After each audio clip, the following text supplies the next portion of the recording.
A North Alabama man who is accused of murdering a Harvest man, Kyle Luter, is now being charged with sexual torture of that murder victim. The victim is identified as Derek Wells. Both men knew each other. Luter is currently being held without bond in the Madison County Jail.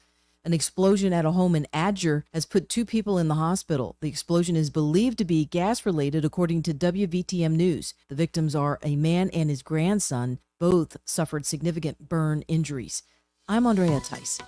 For more news affecting Alabamians, go to 1819news.com. And while you're there, subscribe to the daily newsletter. When your tax refund comes, put it on the floor and walk on it. Revitalize the look and feel of your home with new floors from Prattville Carpet. With faster and better service than the big box stores and luxury vinyl planks starting as low as $4.99 per square foot. You'll enjoy that tax refund turned flooring every single day. Hi, I'm Ray Bowles from Prattville Carpet. If you're looking for waterproof carpet, hardwood, laminate, vinyl plank, or ceramic tile, call us today for your free measurement. Dial 285-8117 or visit PrattvilleCarpet.com. Prattville Carpet, we're more than just carpet. Wesley Financial Group is not a law firm. Are you a victim of the timeshare trap and think there's no way out? I'm Chuck McDowell, founder of Wesley Financial Group, the original timeshare cancellation expert.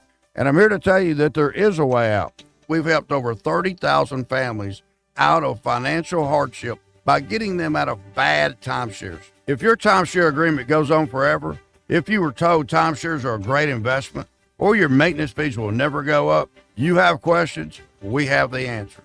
At Wesley Financial Group, we're dedicated to helping timeshare owners get out of their financial nightmare. All you need to do is give my office a call. I will send you a timeshare exit information kit absolutely free, explaining how the timeshare industry works and your options for cancellation. Call now for your free timeshare exit information kit. Call 800-761-0000. That's 800-761-0000. 800-761-0000. The views and opinions of the following program are solely those of the host and other contributors. These do not necessarily represent those of Liberty Acquisitions 825, Blue Water Broadcasting, its management, staff, or any advertisers.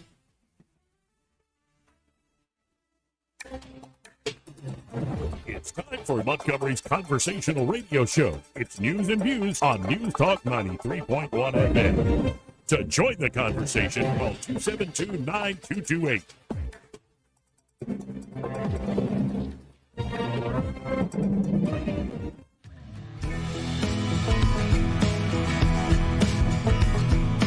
After damning politicians uphill and down dale for many years as rogues, vagabonds, frauds, and scoundrels, I sometimes suspected, like everyone else, I often expect too much of them. Joey Clark. Welcome to News and Views in the Afternoon, or as we call it online, Joey Clark Live. I'm your host, Joey. We have my trusty sidekick, but we have many names for him because he's my best friend, he's my pal, he's my homeboy, he's my rotten soldier, he's my sweet cheese, my good time boy. We have Eddie in the house. How you doing, Eddie? Doing good, Joey. How you doing? I'm doing all right. You look well rested. Actually, I had a great time. Excellent. And slept quite well up there in Boston. Did you leave your hat up there? Leave my hat? No. Why? Well, I just saw you had a new hat. I thought maybe this isn't new. Well, I mean, different hat. See, you got to get better with the jokes. You got to get better with the jokes. Thought you might have met a lovely lady in Boston who kept your hat, but what was I thinking? What was I thinking? Anyway. Welcome to the show, everybody. Weight room, Eddie. Okay. That's what I'm going to tell you and everybody else. Get ready. Weight room. All right. If you're come at me hard. Okay, you going to get in there too with me, Chubbs? Chubbs? Chubbs? Somebody was talking about bragging they were growing into a 2XL shirt the other day. It wasn't me. Yeah. Chubbs. I'm not worried about it. I'm in a good mood. I'll eat what I want. I'll look how I want. I'll say what I want. Because you're a man, baby. And I don't care about your stupid little criticism because it's not just you, and it's not just my own inner voice. By the way, I saw a thing with Dan Soder, the comedian. Yeah. Saying on Rogan, saying, I wish my inner voice, my inner hating voice was that of Cat Williams. Oh, Joey, you'll never amount to anything. You schmuck. Look at yourself in the mirror. That dude can do Cat Williams like nobody's business. But I don't care about your criticism. Okay, good. Or my criticism. Or everybody's criticism. Because we have gone mad in this country. Just a little few days off of not having to look at the cycle with the same intensity I normally do for the show.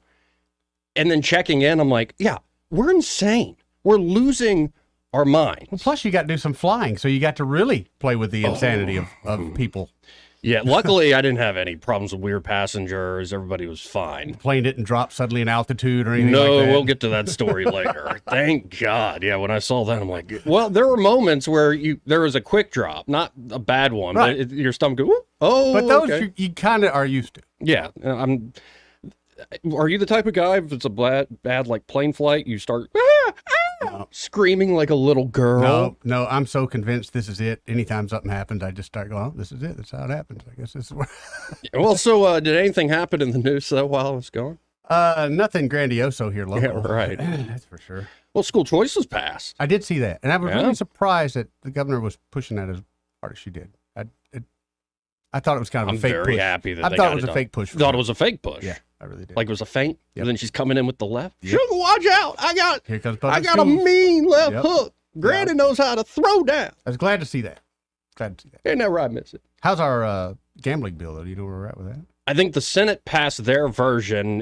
They're going to go to conference, see if they can negotiate, and we'll see. I don't know. The Senate version actually is a lot more slimmed down, and to me makes a lot more sense. Are they going to? It sort of settles the current existing local Right. amendments. It brings the lottery, Most so people which want. what The most only people people- want, yeah. and it doesn't give full-on gaming casinos to anybody else. And it says the governor with the Porch Creek can do a compact. So they're going to have a powwow. So yeah, they can. As far as the Senate's concerned, well, they're pseudo sovereigns. Crisscross applesauce. And meeting. let's see Alabama get our cut. We're fine with it. What about our cut, Joey? The Alabamians cut. How about? You're lifting not some going to of the get burden? anything. I You're just like want you to lift the burden off You of are me. one pathetic loser. I want them to lift the burden off. How me. much you winning in Vegas? Win? Yeah, The most I've ever won was like a couple $100. this is what I mean. By the way, on the plane flight up, Yeah. I listened to Norm Macdonald's book, Oh, how was and he said it's this crazy, hilarious, all over the place? but a little insane. There's one point. Well, I'll give it away. He says, "Oh, Adam Egan, I've come up with Plan A. I'm broke. I only have $7,000 to my name, but the casinos don't know that, and I have about $1 million in credit Yep. with all of them. So what we're gonna do, and you have to win $2 million to earn $1 million with that credit. We're gonna go there. I'm feeling hot. I'm only gonna bet on sports games. I really know, and then if I don't, win the money, Right. if I lose it all, I've got 60 milligrams of Dilaudid. And I'm done with this world. And I'm Yeah. going to see God and be like, look, God, I stole from some of the worst men on earth before I went out. So you should thank me. So is that, you ready for your Dilaudid shot? Not yet. Close, but not yet. Right. Crazy, crazy book. And so much that went on in Boston. But, I wrote a little something because there was a big political theater moment, I guess, while I was gone. Did you participate or did you watch from afar? What? The like- political theater. No, I just watched in my buddy's basement. Ah. Like we were playing music and then like, the State of the Union. Oh, that's right. Mhm. Dude, did you watch the State of the Union, Joey? Well, how about I just read Okay. this? Okay. Now, I want to start, though, with a quote. When we are born, we cry that we are come to this great stage of fools. King Lear. You know anything about King Lear? I know that quote. Because I read it a few minutes ago. Oh, look. They're dumping tea in the harbor, I thought to myself, my head aching a bit from the previous night's revelry. It was midday Friday last, the day after the lighting of the great American stage for the State of the Union and the usual GOP rebuttal. Why are they immediately pulling those tea crates back on board the ship, I chuckled, overlooking Boston Harbor at the tea ships. I don't think that's how the Sons of Liberty did it. At least they actually got their tea wet. When you're an Alabamian visiting old friends in Boston, eating, drinking, and seeing the sights is what you do. But when you also have to watch yet another State of the Union on your first night in a new town, you especially drink. If President Biden is allowed a bump to boost his speeches, I should at least be forgiven for privately indulging in a little beer and wine. Okay, lots of beer and wine, to endure the same while trying to stay sane. The beer and wine flowed so well, in fact, Eddie, that I genuinely thought Alabama Senator Katie Britt's rebuttal was just fantastic. Captivating, some might even say. Yes, I might say that. In my stewed state of mind, something about seeing Montgomery, Alabama at the top left of the screen had this Auburn grad rooting for my hometown senator like a bammer. Then I woke up the next morning. What a headache. The reaction to both Biden and Britt seemed more scripted and contrived than either of their speeches, like dogs bred to bay at the smell of chicken skin and peanut butter. Peanut butter? Peanut butter. You know what I'm talking about. Dogs love that stuff. Even after reading and watching her speech in a much clearer state of mind the next day, I still thought Britt was spot on. Whereas the reaction to her speech was what I found particularly unhinged and performative. The flippancy with which people dismissed the decades-old problem of sex trafficking while being so swift to condemn Britt as a hypocrite should be astounding. But it's not surprising whatsoever. Hypocrisy! Hypocrisy! Hypocrisy! It's America's favorite throwaway insult. Yep. Hey, we're all hypocrites, folks. If anything was organic about the reaction, it's that a fractured American body politic is fated to fits of rage and madness. Americans would shout down a thunderstorm with mockery and taunts if they thought it would help their political cause. From high-level politicians to the lowliest members of the crowd, when politically minded Americans now try to engage one another, we tend to fail. Yes, I suppose I am part of that failure too, addicted to the latest hot takes in political media, even while I'm supposed to be experiencing a new city with old friends. As we approached Boston Harbor, I did manage to pull my attention away from my phone. That's when I noticed the tourist and costumed reenactors throwing tethered tea crates into the water, only to retrieve them seconds later with a quick pull of a firmly attached rope. There it was, the Boston Tea Party, the colony's inaugural insurrectionary protest against the British yoke, now reduced to a harmless, charming little reenactment. All that boiled blood, that spirit of danger, rebellion, tar and feather treason from 1773 has been wrung out of the event by now. It is a faded memory, a well-worn history museum suitable for grade school and golden years. But sadly, it's not just the Boston Tea Party that has become a low-resolution imitation of the real thing. So, too, have State of the Union addresses, opposition party rebuttals, and corporate media reactions.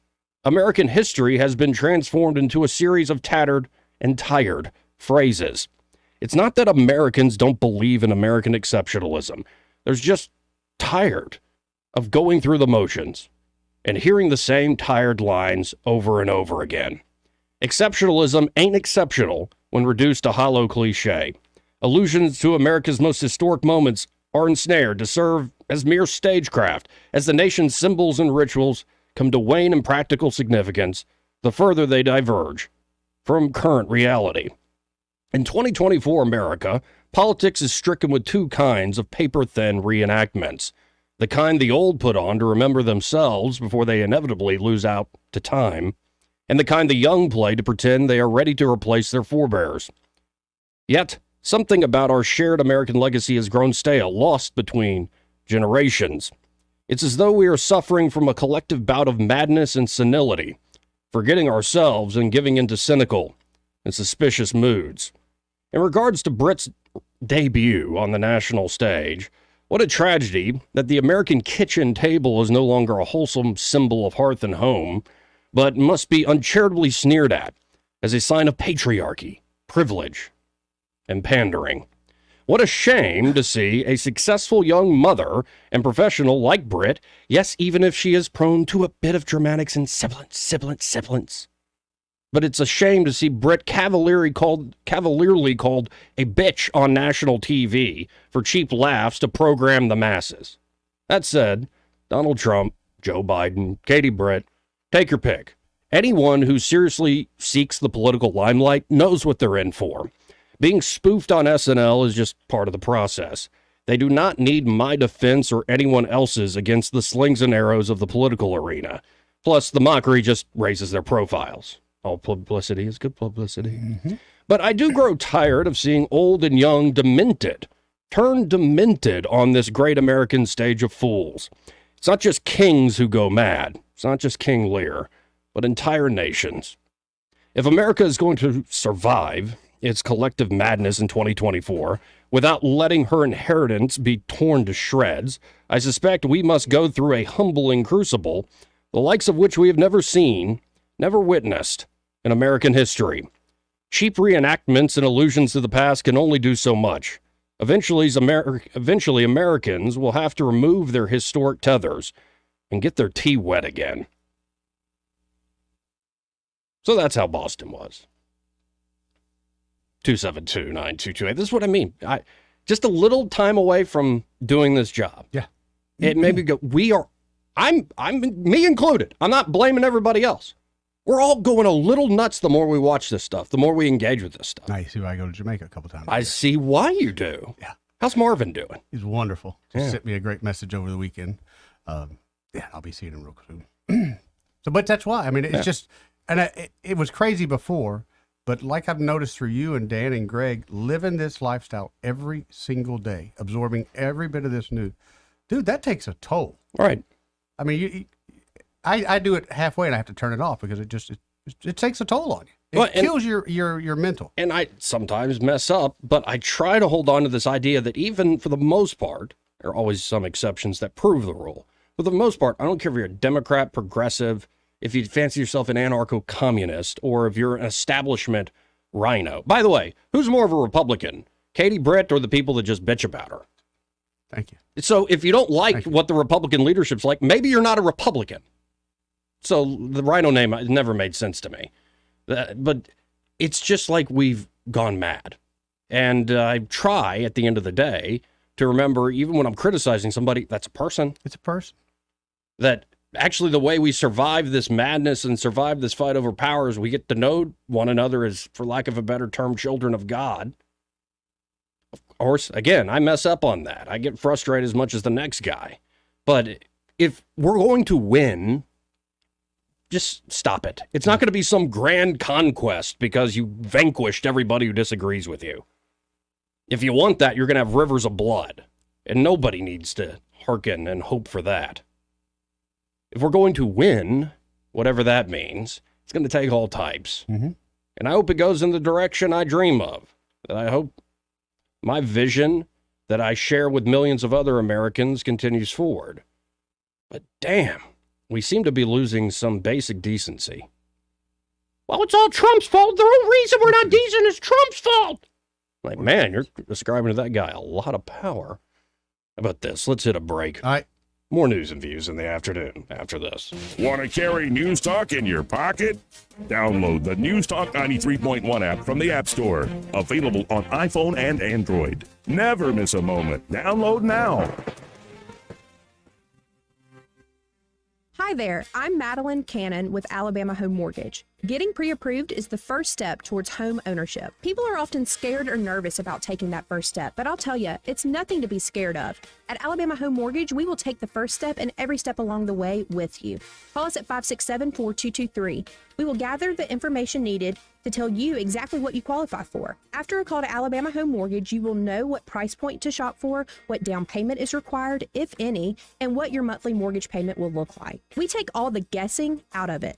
Then, when you find the house you want to make your home, you are ready to make an offer. Along with your offer, you will submit your Alabama Home Mortgage pre-approval letter. This shows sellers that you've already taken the steps necessary to ensure that you qualify to purchase their home. Wait no longer. It's time to take that first step together.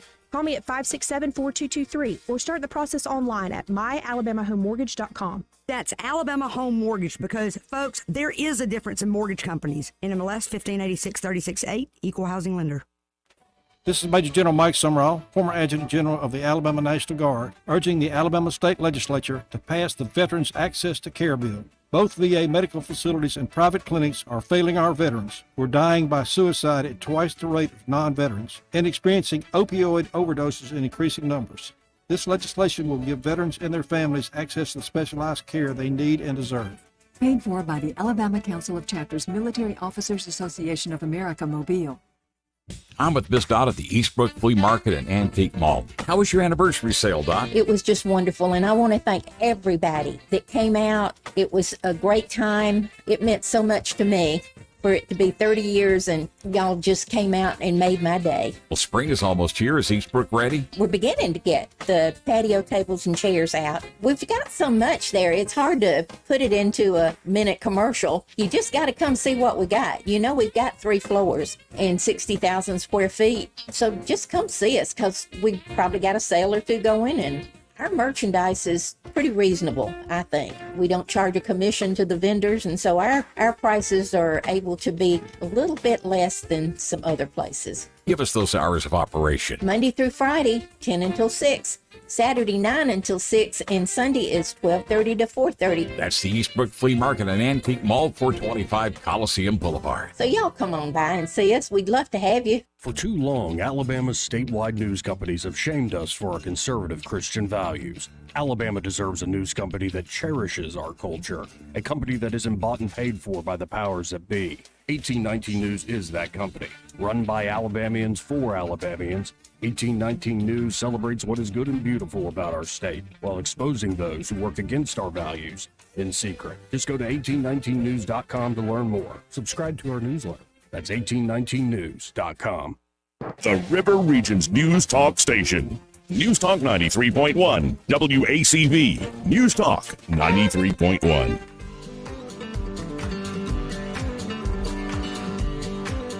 This is how you conduct yourself in a democracy? Joey Clark. Welcome back to News and Views in the Afternoon.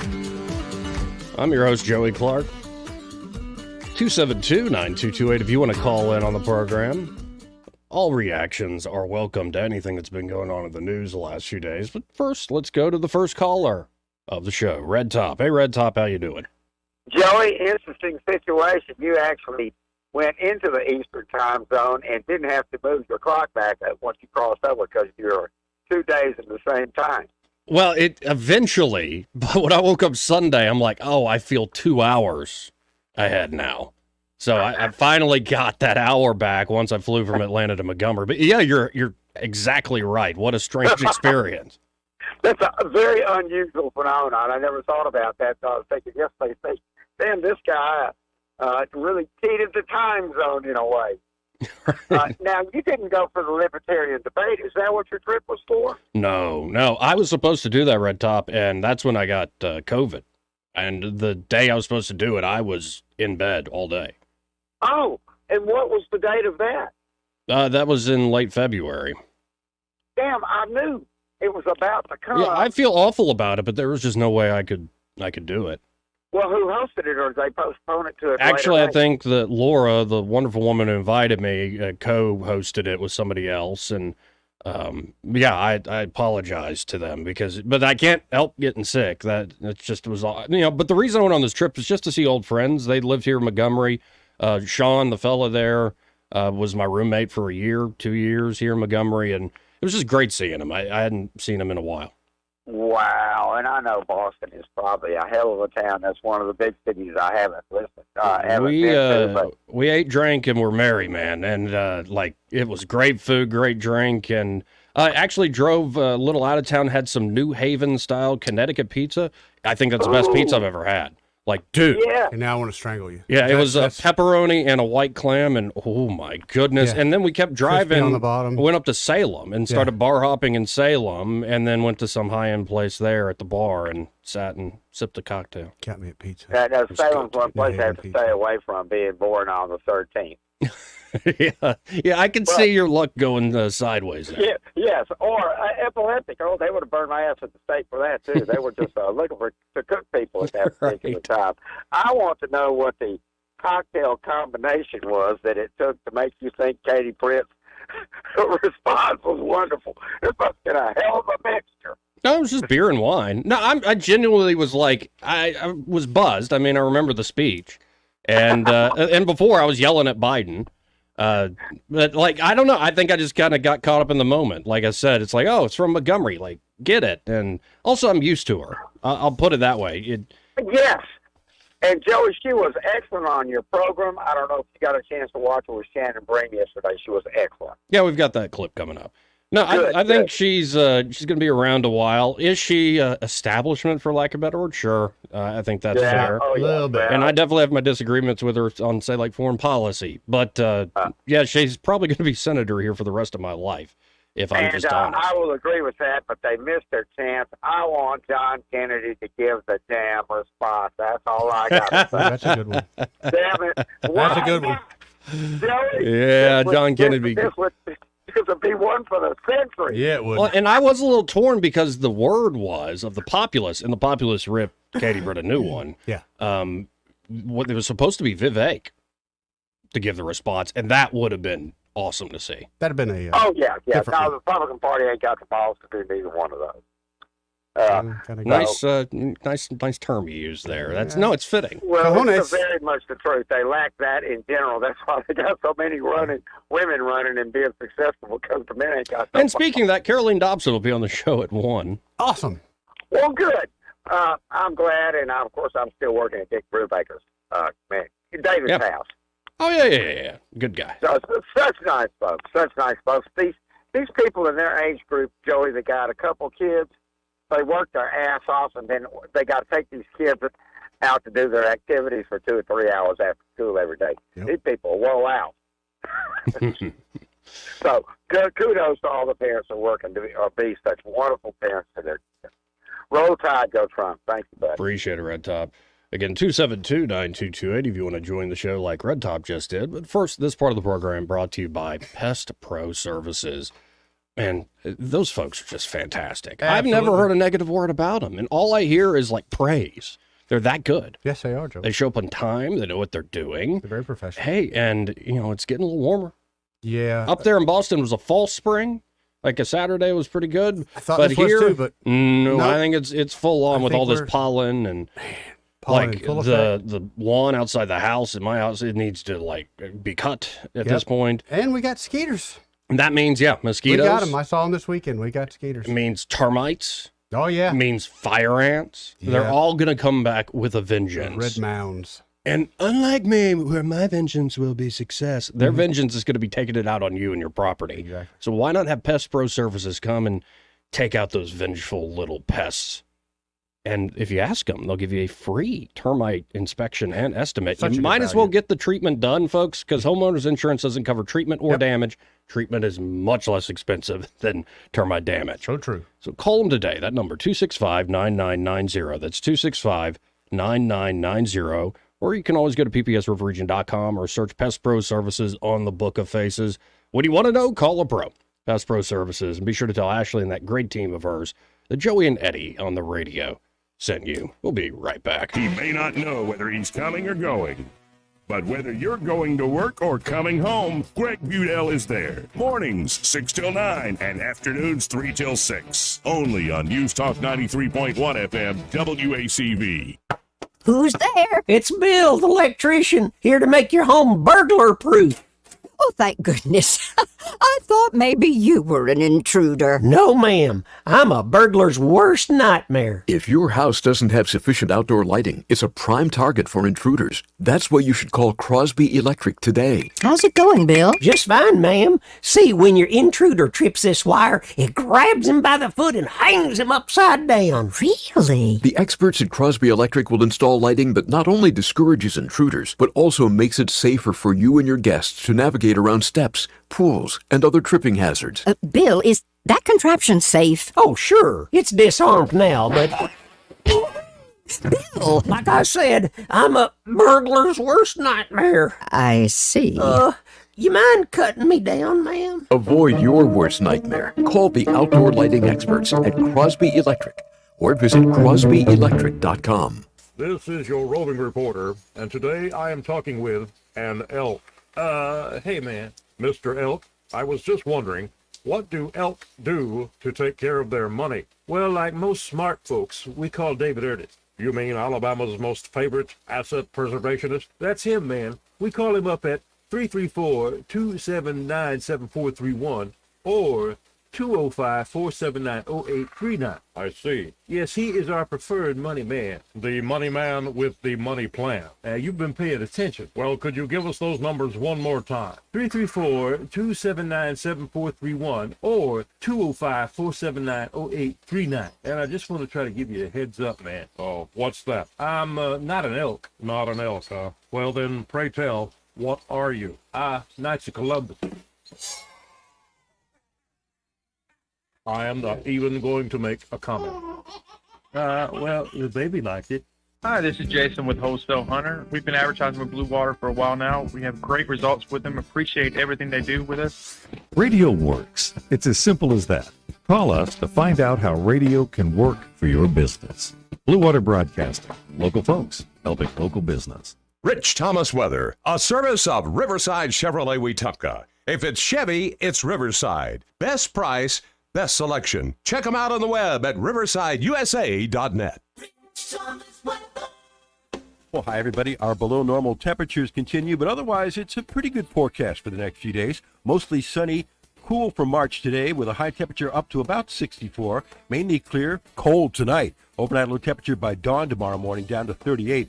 Tomorrow, the recovery begins with sunshine, high 72, up to about 76 Wednesday with more sun, upper 70s to near 80 on Thursday, and showers and storms returning on Friday. From the Blue Water Weather Center, this is Rich Thomas.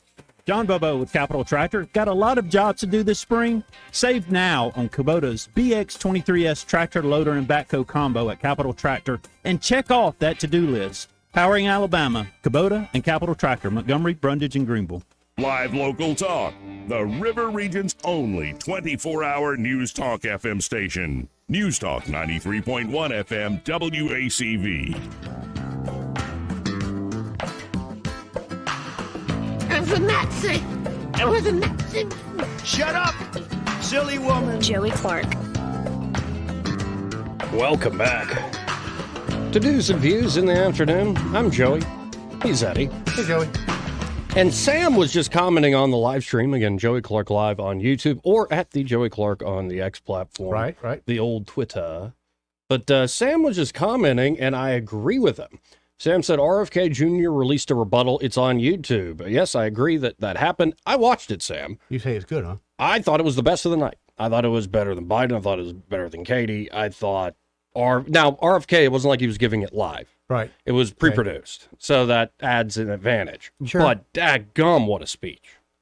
I have to thought go back and check that out. he laid out the problems with this country in a beautiful way. The merger of state and corporate power, of essentially this uniparty, and the consequences. Be one thing if we have this elite, this uniparty, this merger of state and corporate power, and if the results are great, we might be like, hey. So be it. Yeah. It's for the best. Yeah. Like, who am I? I'm not trying to run things. Right. But life's good. He pointed out something like when his uncle, JFK, was president, 6% of Americans were obese. It's now 60%. Yeah. Or no, it wasn't just obese, it was chronic diseases. It's our health is worse. The working class, especially in the middle class, are just getting destroyed by inflation. Just getting squeezed out, man. Again and again and again. Not to mention all the folks that have come back with limbs lost, or the folks who never even came back. For what point? And that's why veterans support a lot of folks, like they did Ron Paul for the longest time. I think this message RFK Jr. is putting out is going to resonate. And I've been wondering, is this the year of new media, in particular podcasts? RFK Jr. seems to think so. In the same way his uncle, JFK, took advantage of TV, he thinks he can take advantage of these new platforms. Definitely gaining. I mean, we've talked about the numbers before, where the audience is. Right. But how many people are watching it and really digesting it? Yeah, instead of just watching it, you know? I mean, that's just going to be always a problem, unfortunately. And how many of them are watching it thinking, I can't really trust this because I don't know, this is not ABC, this is not NBC, this is a Joe Rogan. Well, I think folks need to just get over that and realize you probably can't trust anything exactly. Well, I think you shouldn't trust everything like blindly. But a lot of maybe people other than God himself. Yeah, a lot of people are going to learn it though when they watch it enough. Hey, this guy, you know what? He's been nailed on the head for quite a while now. Right. While these other legacy media is just getting it wrong. Well, here's actually, it's not his rebuttal, but this is a clip that came out, started making the rounds today. This is RFK Jr. giving a little history lesson about America. There's a very conservative, before I play this, host in Iowa, Steve Days. I'm not always, again, 100% in agreement with Steve, but I think he's a brilliant guy, and he's got a great sense of America. Mm-hmm. And he said that of all the speeches, the most presidential, and he hadn't seen it in decades, was RFK Jr. It was, for lack of a better word, presidential. And so here's RFK Jr. giving a little history lesson on the founders. Let's see if it holds up to that presidential mantle.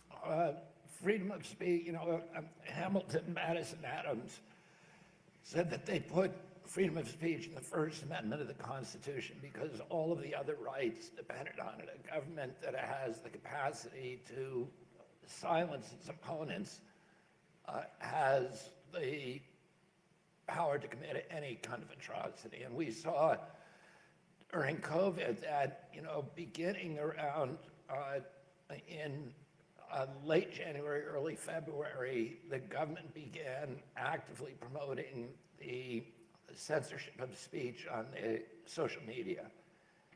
And that was something new in the American experience. And I just won a case against President Biden because of what he did during that period, Biden versus Kennedy, which is now about to go to the U.S. Supreme Court. But as soon as they figured out that we were going to put up with that there was no uproar in the media, they did go after all of the other rights in the Constitution. Mm-hmm. They closed down every business in this country with no due process, no just compensation, in violation of the Fifth Amendment. They went after the other two planks of the First Amendment, which were the first one after freedom of speech and freedom of worship. They shut down every church in our country, again, with no scientific citation, no environmental impact statement, no due process, no public hearings, no notice and comment rulemaking, all of the safeguards of the democratic process that I've sued for 40 years. I've litigated on those issues when government and agencies and corporations failed to go through that process. And in this case, there was nothing you could do about it because it was all protected by Operation Warp Speed. Well, and I think the one thing about RFK Jr. is his voice. And it's a shame. The man essentially had a brain injury. And it used to be, can you imagine this, Eddie? That he used to have this booming voice, apparently. He's a great communicator. And he loses it. And he really couldn't talk at all. And it was a brain injury, so it was like a neurological thing. So he said he went to doctors in Japan, and it was like a piece of metal they put across his vocal cords to make him work. And they were like, he was awake as they're doing it. They're like, because they wanted his approval. It's like, do you want it to sound like this right there or this right here? And he landed on that, and he's gotten stronger and better with more therapy. It's come a long way. Way. Man, that's going to hinder him, I think, with a lot of folks. I said that when he first started running. I love the guy. I love his ideas. I know he's a Kennedy. And I know he's a Democrat. Right. But out of all the people that we've listened to so far, he's the most forward-thinking and the most, could be an act, but the most seemed like blue-collar guy that is down with the cause. But unfortunately, his voice, I don't think people can get over that. Now, one thing that went out when I was in Boston is this little speech. Now, it's like a 15-minute speech on the Senate floor. I'm going to play about 3-4 minutes of it. This is Rand Paul pointing out the latest. We're back to earmarks, Eddie. We're back to pork barrel spending. Isn't that lovely? How, the Tea Party revolution really got in there. And this is why, again, all you folks that constantly are calling people rhinos, maybe considering you're not the real Republicans, that the folks you're criticizing are the real Republicans, that you're not a Republican, and you need to find a different way. Maybe Trump's that way. Maybe RFK Jr.'s that way. Maybe the former Tea Party guys, still Tea Party guys like Rand Paul, Ted Cruz are the way. But yeah, this idea, I think a best example is everybody would call, and still do call, Richard Shelby a rhino. Yep. Republican in name only. Yep. Wait, is some random talk radio caller more of a Republican, or the guy who was literally the top Republican in appropriations in the Senate for decades? Who's more Republican? Depends. Come on, guys. Depends. A lot of people call our governor Rhino. Yeah, it's like, I don't understand the term. If you don't go 100% by my policy, yeah, the one that's in my head, right, then you're not a Republican like me. So here's Rand Paul, and we're back to the earmarks, even though we had the whole Tea Party phase. But listen to what some of these earmarks actually are. Really?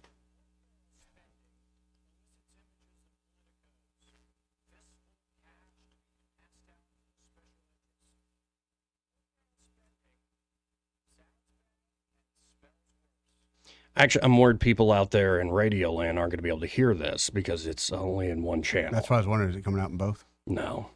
Dadgummit, I set it up for all that. But I'll just give the punchline away. Rand Paul points out that one of the earmarks, it's not just like, oh, we want a bridge there, we want a community center here. In, I think, Philly, they literally appropriated money, the Pennsylvania senators, to BDSM sex clubs. Yep. Yeah, whatever happened to having an orgy with ropes and whips and chains on your own dime? Apparently that's a thing of the past. Man. Well, I guess they're treating government as daddy now. Yeah. But really? This is what we're spending money on? Dude, I guarantee you, Joey, if anybody just did a little looking, you would see things like this on the regular. Oh, all the time. And that's what's so absurd sickening. Yeah. stuff. And that's why I was going to play the full clip, but apparently the audio is not going to cooperate. So Audible, let's call it Audible. All right. Oh, let's go to Trump. He disagrees with me. Trump seems to think, no, and this is a fun disagreement. Trump seems to think that no, Biden will be the guy on the ticket. Yeah. I think Trump was over the phone, and I think that's the best Trump because he's real close to the receiver. I think he just, and he's like, oh, and you know, I'm the most comfortable and animated when I'm just talking on the phone. I think he's kind of leading them that way. Well, and also, it's the thing Vivek said. The more you call them out that they're going to do this, the less they're able to do it. I mean. That's what he's doing. So maybe let's listen in. This is Part Trump, of the deal. I think on Squawk Box this morning. Let's listen in. With your vision for this country after watching the State of the Union, how does it differ from what you heard from President Biden, President Trump? Well, I heard a very angry man who's losing badly in the polls, who's willing to weaponize government like has never taken place in this country. It has taken place in third world countries quite often, actually. And they're willing to use the Justice Department to sue opponents like me, because I'm his only opponent other than life itself. And frankly, I saw a very angry... Hold on. What did he just... Laid it out there, Joey. See, I'm like, well, RFK sounds real presidential. And, you know, we're going mad in this country. And then he says a thing like that. And honestly, I think what's happening, not to get too nerdy here, but in King Lear, it's the story of a king gone mad. He literally swears off all his daughters. All the young people who are up and coming are these climbers and psychopaths and whatever. The only person... Because King Lear just wants your flattery and over the top, or he'll just banish you and wish you're like a barren womb. And like, he's crazy. He's gone literally crazy in old age. The only person that could tell him the truth is his fool. Because his fool tells him the truth in the terms of jokes. And it seems like that's the age we live in, that you can really, the biggest truth tellers are the joke tellers. Yeah, many of the truths are told in jest, buddy. Right. What's the old Oscar Wilde line? If you want to tell people the truth, make them laugh or else they'll kill you. Truth. But let me back that up real quick. I can't. Who's willing to weaponize government like has never taken place in this country. It has taken place in third world countries quite often, actually. And they're willing to use the Justice Department to sue opponents like me, because I'm his only opponent other than life itself. And frankly, I saw a very angry and confused man. I assume he's going to be the candidate. I think it was a terrible performance, but I think it was probably good enough to get him over the heap, to get him over the barrier as to whether or not he's going to be their nominee. I was saying that, for a long time, I find it hard to believe, but I think he probably will, and we'll see what happens. But it was really a speech on division and hate. more than anything else. He starts off by talking about Snickers. You don't want to really talk about Snickers, even though it's true. I don't even. Where did that come from? Why do I want a Snickers all of a sudden? You don't want to really talk about Snickers, even though it's true that they put a little bit less in a bag, but you have more. Yeah, it is amazing. They're blaming greed. Oh, wait. So do you blame, say, when a plane falls out of the sky, do you blame gravity? Like, it's just, we got more on that later. It's just absurd. But keep going, Mr. President. Interesting examples of inflation and other things that he was trying to point out. Then that you have a lot of big league things you can be talking about, like energy prices through the roof and food prices through the roof. But no, it was probably the worst State of the Union ever made, according to many. That's not according to me.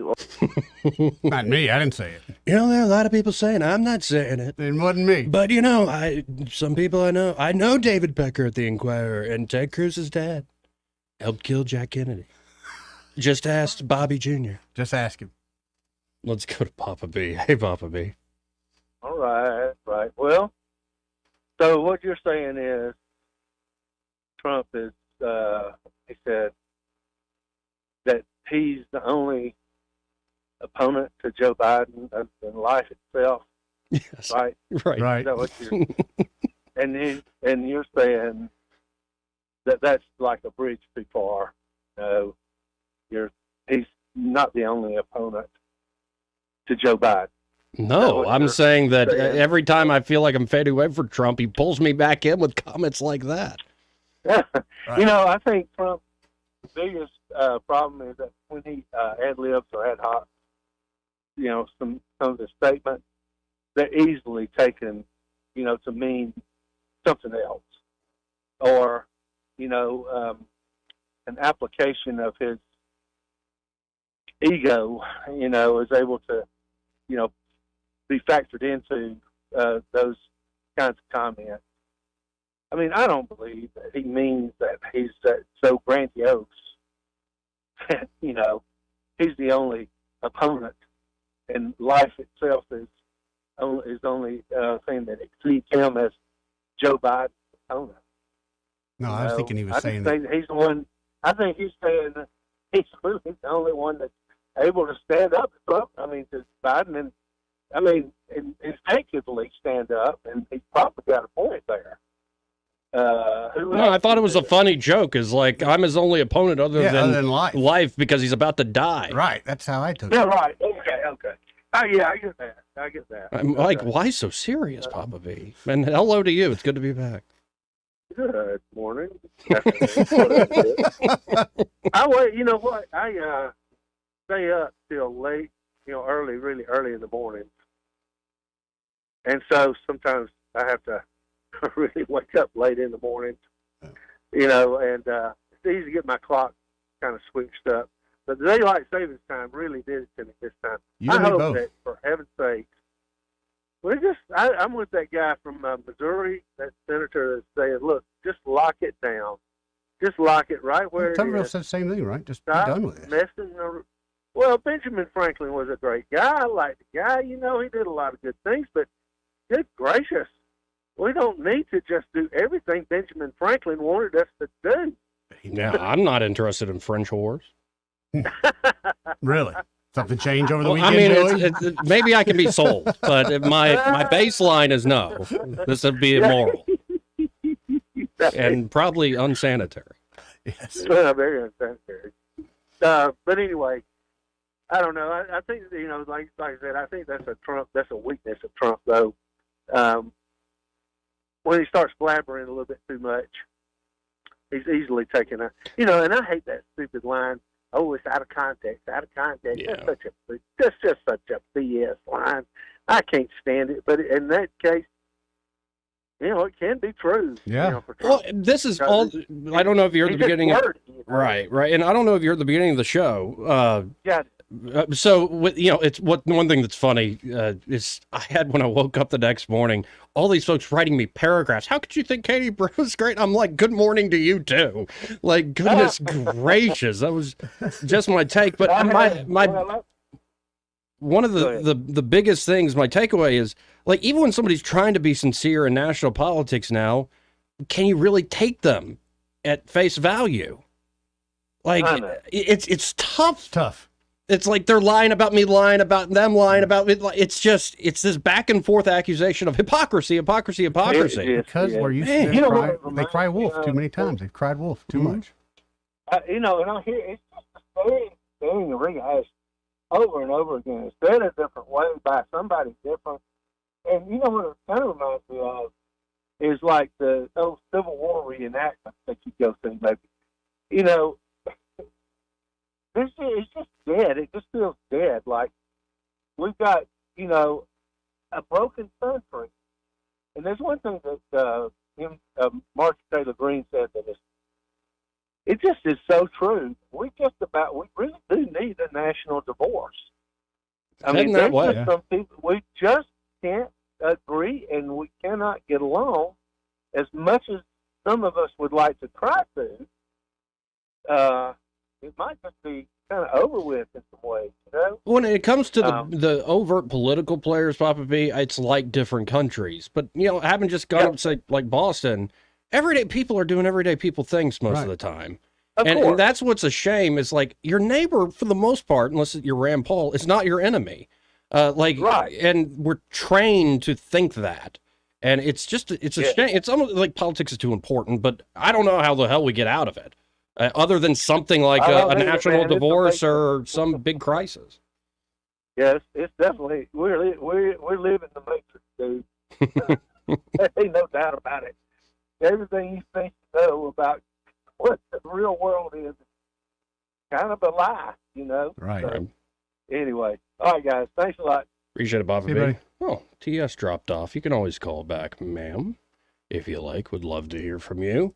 But before we hit this break, this part of the program brought to you by Montgomery Men's Health. And they're at Montgomery Men's Health. They're ready to help you men out. And guys, two things affect most men as we mature. Erectile dysfunction, that's no fun.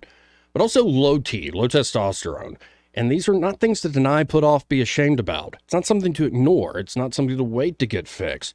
I know guys hate going to the doctor, but Montgomery Men's Health was created to take care of guys just like us, because there are a lot of guys walking around who have all these awful symptoms, like lack of energy. They're always tired, and not just like physically, like mentally listless, like they're walking through life in a fog, a decrease in their sex drive even. Well, and they just grin and bear it. They're like, well, That's what men do. Gotta sleep more, maybe. No, it could be low T, low testosterone.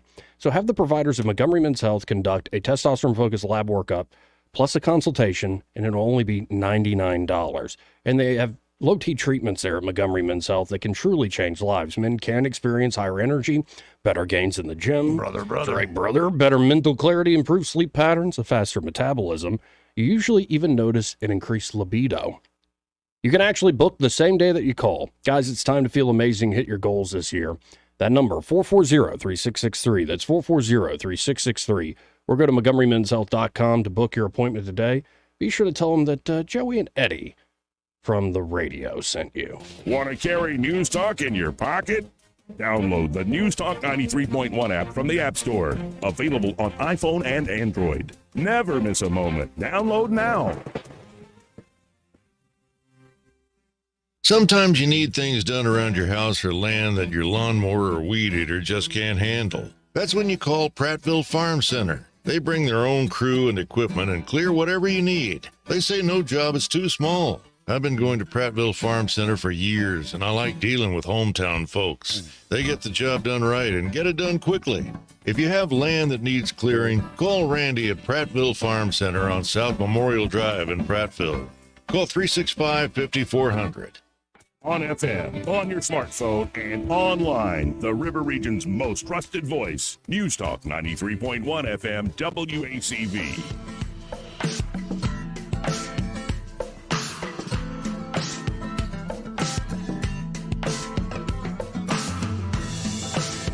Joey Clark. Oh, it looks like we have TS back on the line, Eddie. Okay, let's go to TS. Hey, TS, how you doing? I'm well. Hang on a minute. Let me get you on my real phone. Okay. Oh, wait. I can hear you Can fine. you hear me now? I hear you good. I know, baby. I wanted to get on a real phone, like land. Hey, I'm telling you, earlier when you were talking about the radio people couldn't hear you. Mm-hmm. Okay. I was listening to you guys on an old Emerson boombox CD player combo, everything in my garage, and the radio was coming through quite well. Did you hear the Rand Paul clip? Yes. Okay. Oh, okay, cool. Yeah, sometimes when it's one channel, it doesn't go out over the air. So, but if that's the case, I'll play it. It's a great clip. Okay. And then the other thing I want to say, maybe I shouldn't say it. Wait. First, I'm glad you had a good Boston trip. Mm-hmm. Second, a lot of us Trumpers, we're voting for him because we're older and we don't know what to do per se. I would love for a young Trumper to come up in the troops. Like Vivek Ramaswamy? Well, that'd be okay. Yeah. Yeah. But what are we supposed to do? And I don't even want to talk about it right now. Our country has got to get better. I mean, our republic has got to get better. That's all I can say, Joey. And I'll let you go. Yeah, and I feel where you're coming from, too. I feel the same way. I don't think it's an age thing. I think it's just where we're at as a nation. But, yes, sir. Appreciate it. Thank you, T.S. Yep, bye. But I think more people should do like you did, Joey, and travel and get around. Just get outside your norm. You see everything on the news, like all these cities like Justin and them are heading to San Diego. It kind of makes me nervous. It shouldn't. But you see what's going on. Though I did see I had not seen this around Montgomery. You know, like Dunkin' Donuts is everywhere. Oh, hot donuts. And we're riding up to Salem, and we're on the witches. It's actually great. I'm like, okay, this is kind of a cool little town. It reminded me of Greenville, South Carolina, except with the witch theme. And I'm like, this is actually pretty freaking cool. The restaurants were great, all that. But on the way up there, on the interstate, we're just sitting there, me and Sean, his wife Kat, and all of a sudden we see people yelling at each other, going 60 miles an hour, 70 miles an hour on the interstate. Yeah, yelling. And it's a pickup truck and another SUV. And all of a sudden, a full iced coffee of Dunkin' gets thrown out of the car at the other one. We're like, whoa, whoa, whoa. Then another one. Thrown full. Never seen that. You don't get on the interstate much, do you? Well, but up there, it's we'll just pull in this next exit. We'll There's get another Dunkin'. We just save these for ammunition. But I was like, I hadn't seen that in ages. Now, what did you guys do to get somebody to throw a? No, it wasn't at us. We were right behind them. We're just watching. And they're like, should we follow them if this is going to continue? Let me get my phone out. Hold on, I might get some action. Hey, got to hit this break. Second hour of news and views on a Monday. Right after this. Broadcasting from the Riverside Chevrolet Master Control Center, this is WACV Cusana, News Talk 93.1 FM. When it's Chevy, it's Riverside. With SRN News, I'm John Scott. Senator Bob Menendez and his wife have pleaded not guilty to new obstruction of justice charges in a New York court. Menendez and his wife Nadine are charged with conspiring with 3 businessmen to accept bribes of gold bars, cash, and a luxury car in return for the senator's help in projects pursued by the businessman. A May trial has been scheduled. Housing and Urban Development Secretary Marcia Fudge announcing she'll resign her post effective March 22nd. Fudge has served as HUD secretary since the start of President Biden's administration. Sweden's flag raised at NATO headquarters, Sweden becoming the 32nd member of the organization. The Dow ahead 22 points, but the NASDAQ is down 27. This is SRN News. The new FedNow system is paving the way for the digital dollar. It grants the government unprecedented access to your financial transactions. This isn't just an invasion of privacy. It's a direct assault on your liberty and hard-earned money. It's another reason why I recommend physical gold IRAs from the Birch Gold Group. I'm Lance Wallnow. I'm a news analyst and a podcaster with nearly 25 million downloads to people just like you who cherish their financial independence. A precious metals IRA can help you avoid the scrutiny of Big Brother while also preserving your retirement savings through almost anything, including economic crashes, political instability, and even hyperinflation. To find out more, get your free info kit on gold IRAs by texting the word FAITH to 989898. Birch Gold Group is the only gold company I trust. Get their free info kit and see how a gold IRA can help you. Text FAITH to 989898. And remember, there's no strings attached. Text FAITH to the number 989898 right now, and I pray you're blessed with continued prosperity.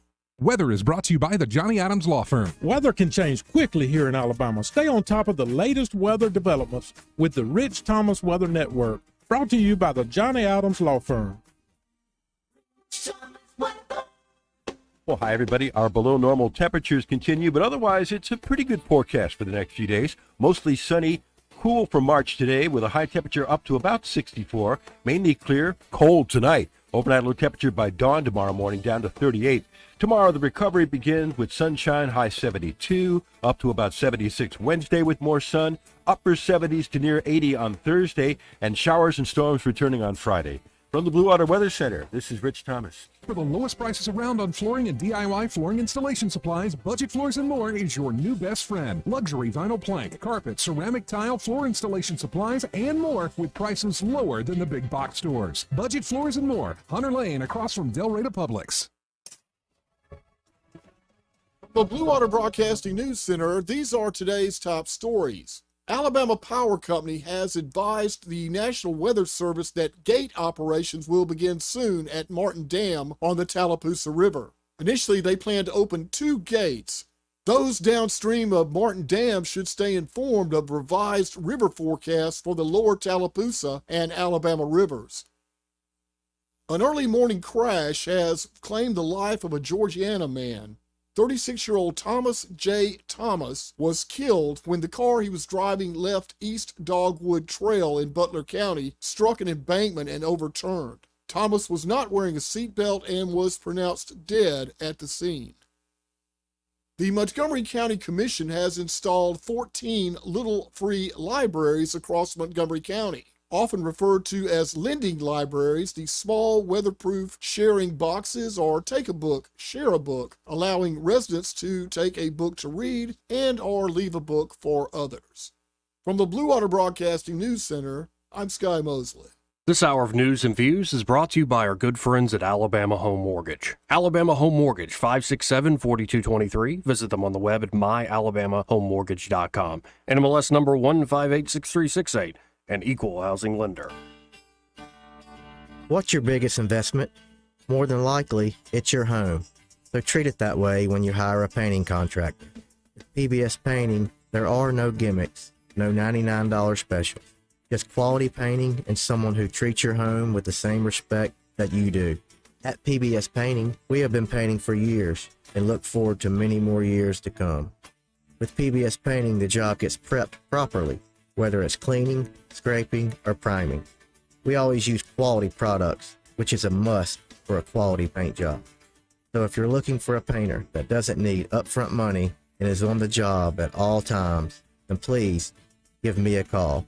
Scott Bowers and PBS Painting, 294-5122. That's PBS Painting, 294-5122. Look at some of our work on Facebook at PBS Painting Montgomery. The views and opinions of the following program are solely those of the host and other contributors. These do not necessarily represent those of Liberty Acquisitions 825, Blue Water Broadcasting, its management, staff, or any advertisers.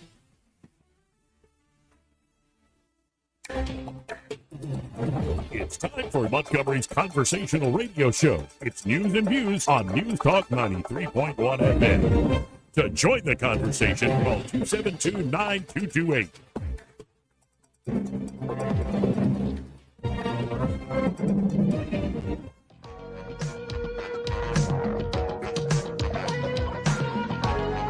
is how you conduct yourself in a democracy? Joey Clark. Welcome back to News and Views in the afternoon. 272-9228 if you want to get in, but actually hold your horses because We have a candidate for the United States Congress, one who is in the runoff here in the studio.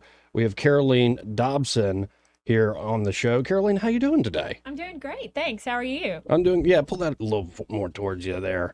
I'm doing quite good. Refreshed from that trip I was just telling you about. So congratulations getting to the runoff. Thank you. Excited to be here. So, what's next steps here? What's the game plan? Where are you hitting the ground running? Yeah, well, I think it's definitely indicative of the fact that I'm a private citizen. Until 4 months ago, I was a wife, mom, lawyer, ag producer. Totally private citizen, and the fact that in 4 months, I've been able to meet with enough voters who came to the polls on Tuesday. I'm so grateful for them, but said, we're kind of fed up with career politicians. Right. We're fed up with same old, same old. We need someone who's going to advocate for the citizens of District 2, someone who's going to fight for Alabama families. So it's just continuing to get that message out, I've been in all 13 counties multiple times, meeting with different private individuals, community leaders, business owners, you name it, trying to learn about the issues, and there are a lot of issues that affect us globally throughout this district, and then there's some really specific geographical problems throughout this district too. So, the game plan is just to continue what I've been doing, which is again, letting people get to know me and know that I am running to ensure that we have a safer country where our kids can have opportunities here in this district, and also learning more about how I can be a better advocate for the people of District 2. Now, what did you make of these last few days, in particular, let's say the theater, the political theater with Biden's State of the Union? There's so many, I think, ways to start talking about this. The one that's on my mind, because I just heard Trump talking about, is he probably shouldn't mention Snickers. He's saying there's not as much in the bag. But what do you make of this critique that there's shrinkflation or inflation because corporate America is greedy?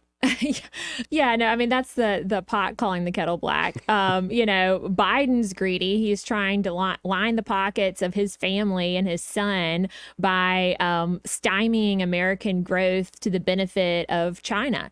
That's the long and the short of it. The fact that he shut down the Keystone pipeline, but then allowed Russia to build the Nord Stream 2 pipeline, which then led to the Ukrainian conflict. I mean, if you look at all the conflicts that are going on globally right now, they're all either a direct result of Biden's actions or have risen because Biden is such an ineffectual leader, and it galled me to hear the mainstream media praise his speech. I mean, here we have someone who was just determined by his own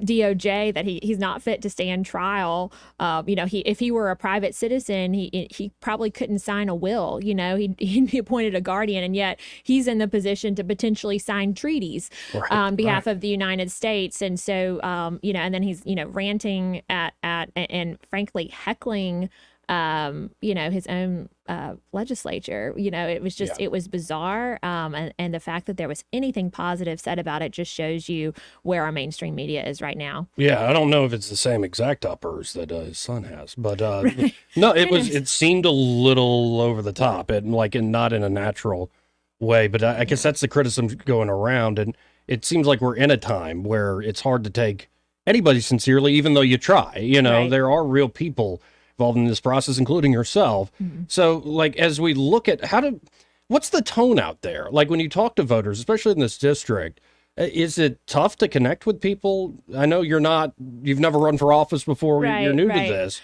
So I think you have an advantage there over somebody who's done this time and time again. But what's the mood out there amongst voters when you meet them? Well, that's the thing that's actually surprised me. And I will tell you, I love people. I'm an extrovert, but also growing up in a small Southern community in the South, you know decorum and manners. And so it's maybe been a little unnatural for me in some instances just to kind of barge into conversations, introduce myself, stick my hand out, right. And people, and shake hands. But I actually feel like people, want more options. And I've been touched by the grace and really openness that people have approached me with, or people that I've approached have received me with, because I think people are just again, they're just sick of the same old, and they're looking for options. And the fact that, you know, I'm in their small towns, I'm in Banks, Alabama, wanting to meet with them, see where they live, see the issues that they're dealing with, and the potential opportunities that could be if they have someone advocating for them for better policies that allow those opportunities to flourish. Again, folks, we're talking to Caroline Dobson. She's a candidate for Congress District 2, the brand new Alabama District 2. And if you have a comment or a question for Caroline, 272-9228. That's 272-9228. You know, there's a story out today at 1819 News that based on the returns from the first vote we just had, that this actually looks like a very winnable district for Republicans. Does that make sense to you? Yes, absolutely. If you look at the total number of folks that showed up on Tuesday, there's less than 160 vote difference. So, you know, going into this, you know, Politico had this in the blue column, not leans Democrat, you know, likely Democrat pickup was how this seat had been tagged. And so I'm very confident and hopeful about that. Our team specifically feels good because I'm the candidate, you know, as one of 8 Republican candidates. And again, with no name, went into this with 0 name ID. And in 4 months was able to get my message across and also, again, learn about the issues and articulate the fact that I'm not a career politician. I'm a true conservative, and I am going to work every minute of every day between now and November to ensure that we keep this seat Republican, because folks need to understand, you know, control of the House could be determined by this election here in Congressional District 2. And I hope and pray that we get Trump back in the White House. But even if we do, he cannot reverse all of Biden's devastating policies if we lose control of the House. So it's vital to saving our country, frankly. Yeah, another thing from Biden's State of the Union was, of course, that moment that's gone viral. They're still talking about it today on cable news. I might as well. Is this moment kind of a candid one where he's like, I do know her name. Her name's Lakeland Riley, and she was killed by Lincoln. Yeah. Not a joke. Killed by an illegal. Yeah. And then he's out there saying he regrets using the term illegal. I mean, like, it just, I don't even have a question. Like, I guess my question is, what do you make of that? It's disgusting, really. You know, the fact that, you know, this beautiful young woman was killed by a totally preventable tragedy if our borders hadn't been flung open, if we didn't have sanctuary cities that, you know, arrest illegals for committing crimes and then turn them loose. You have to definitely connect the dots right back to Biden, and then the fact that we're apologizing for the terminology about this, you know, wanton criminal. It shows you how little the Democrats care about the average citizen in America and how little they care about the safety of America. They're so much more concerned about semantics. And it shows, too, the degree to which the far left controls the Democrat Party. Now, you mentioned a little earlier some of the local issues, unique issues to the district you've picked up on as you've been campaigning. Can we go through, a few examples of those? Yes, no, absolutely. I mean, look, throughout the district, there are a lot of rural communities and small towns. Rural health care is in a crisis state. And that's definitely true in District 2. Where I'm from in Monroe County, the maternity ward just closed down last year. So folks in Monroe County now have to go to Mobile or Montgomery or Bruton. You're talking, 70-mile drive. And for a woman who's trying to seek appropriate prenatal care, that's not just, when you're having the baby, you got to go there ahead of time. So that's an example. Rural healthcare, mental health care is certainly in a crisis state too. For instance, in Mobile, the sheriff's office there, 20% of the inmates in the Mobile County Jail are on mental health medication. And that's not the job of our law enforcement. And it's a vicious cycle because they will be incarcerated when they really shouldn't be incarcerated. They shouldn't be in jail because they're imbalanced with and then they'll get when they're in jail, they're getting the medication they need, and they get leveled out and they get released. And then, because they don't have family or because they, don't have, or they're not able to kind of regulate themselves, they get off the medication or start using drugs in lieu of, and then they're back in jail. Similarly, I was talking to the probate judge in Pike County. Same sort of thing too. A lot of mentally ill folks come through his courts, and he has to. There's nowhere for them to go, and so we've got to have better solutions, better public-private partnerships to help the mentally ill in our communities. And that's something in cities, again, in Mobile, but also in rural communities like Pike County. We've got to stop stigmatizing mental health and actually start treating it. So those are two issues. Another issue too is just the port of Mobile and ensuring that its growth. It's the second fastest growing port in the nation. The port extension continues up here to Montgomery County. Right. That's a good thing for the poultry producers. In East Alabama, it's part of this district. It's a good thing for the timber owners over in the western part where I'm from. So there are a lot of actually unifying interests in this district, despite it being configured in a way that is truly bizarre, for the purposes it was. And on the one issue of mental health, I want to zoom out a little bit because it's starting to hit me more and more that we like to think we really have progressed, like technologically, like look how much wealthier we are as a people, how comfortable life can be. And yet, especially when you see young people now, you're seeing a lot of mental illness problems. Right. Now, I think there are folks that clearly have a chemical imbalance and they need some medication. Yeah. But I'm talking about the everyday person who just feels depressed or melancholy, all these things that it suggests that maybe, we can get food delivered at 2 a.m. from wherever. But is that really the path to happiness? Yeah. Like, what do you see, especially with kids? Right. I mean, Why I do we see think social media is a huge cause of that, I think. And not just for kids, but for people of all ages, and in one respect, it's a great connector. It's a way for me to keep in touch with people from my hometown that live in other places, so there's certainly some benefits, but I definitely think social media causes more angst and anxiety. COVID certainly was a factor. The first national crisis that we had that drove us apart as opposed to brought us to, after 9/11, we could all come together physically, and COVID, it was a crisis, but we couldn't really come together. But I kind of blame a lot of it again, kind of on our sort of culture. I'm going to butcher this, paraphrase it, but Mr. Rogers said emotions should be mentionable but manageable.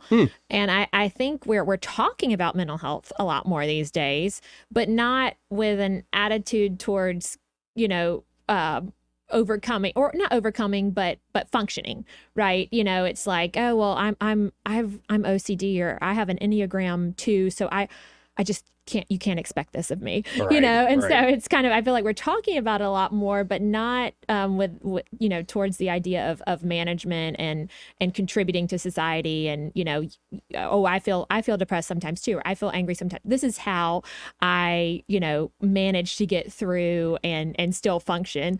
Instead, I think we're sort of wallowing in some of our we're talking about it more, but kind of wallowing in it and using it as a crutch. And is there, what is a president or a senator or a member of Congress, is there an element to the job that isn't just the balls and strikes or the bean counting of you're on committee work, you're trying to pass bills and build coalitions? Is there a role for you I'm not saying that you run everybody's lives, but to be a leader on some of these things that you necessarily can't pass a law about, but you can talk about publicly? Yes and no. I mean, that's, if I have the opportunity to represent District 2, my husband and I are committed to raising our daughters here in this district. And I think, and again, I know, each congressional leader has to do what's best for them, but it's very important to me to stay tied to this district and to be, any moment that I'm not in Washington, be out in the district and, again, talking to folks in these communities, getting feedback, hearing what's going on in their communities. And by doing that, again, I don't pretend to have all the answers, but I can certainly seek wisdom and also just be much more attuned to what's going on here and how I can best serve the folks in this district. Well, and obviously I'm not a parent. I don't have a wife. I'm not even going to bring up any more of that. But recently I became an uncle, and I watched my brother and his wife go through having a child. And now she is literally a baby doctor at the Greenville Hospital. So in free time, she could get extra ultrasounds and stuff. I can't imagine seeing all the steps they took in preparing. not having somewhere to go that isn't just right down the road. Right. So, like, why the problem with rural health care in the state? Is it just the dollars aren't there from a lot of the insurance third-party payers, or what's the deal? Yes, I mean, I think our healthcare system in general needs a huge overhaul. And it's obviously on multiple levels. Our insurance system needs an overhaul. Our healthcare system needs an overhaul. But also, again, there's so much more red tape these days, so much more paperwork. And I was meeting with the folks at Troy Regional Medical Center, and it's just so much more bureaucratic and regulatory paperwork, and the reimbursement. I mean, they may or may not get reimbursed at the end of the day after submitting all this paperwork. My mother was a physical therapist. That's where I spent all my summers growing up, was helping out in her physical therapy clinic in Camden, Alabama.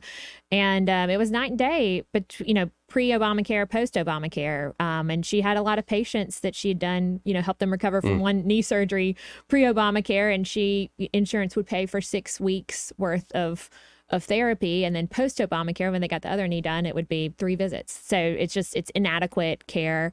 And that's what's exciting here at Faulkner. Here in Montgomery, they're creating a clinic to kind of fill that gap. So if someone has, is their insurance pays for limited therapy, then they can go to Faulkner and be treated by students to kind of help them finish their recovery, even if insurance isn't paying it. So there's some really, really exciting, kind of private-driven solutions here in this district that I've been privileged to get to know about. Now, you have time after we hit a break? Keep going here? Sure, absolutely. Okay, again, folks, we're talking to Caroline Dobson. If you have a comment or question, 272-9228. That's 272-9228.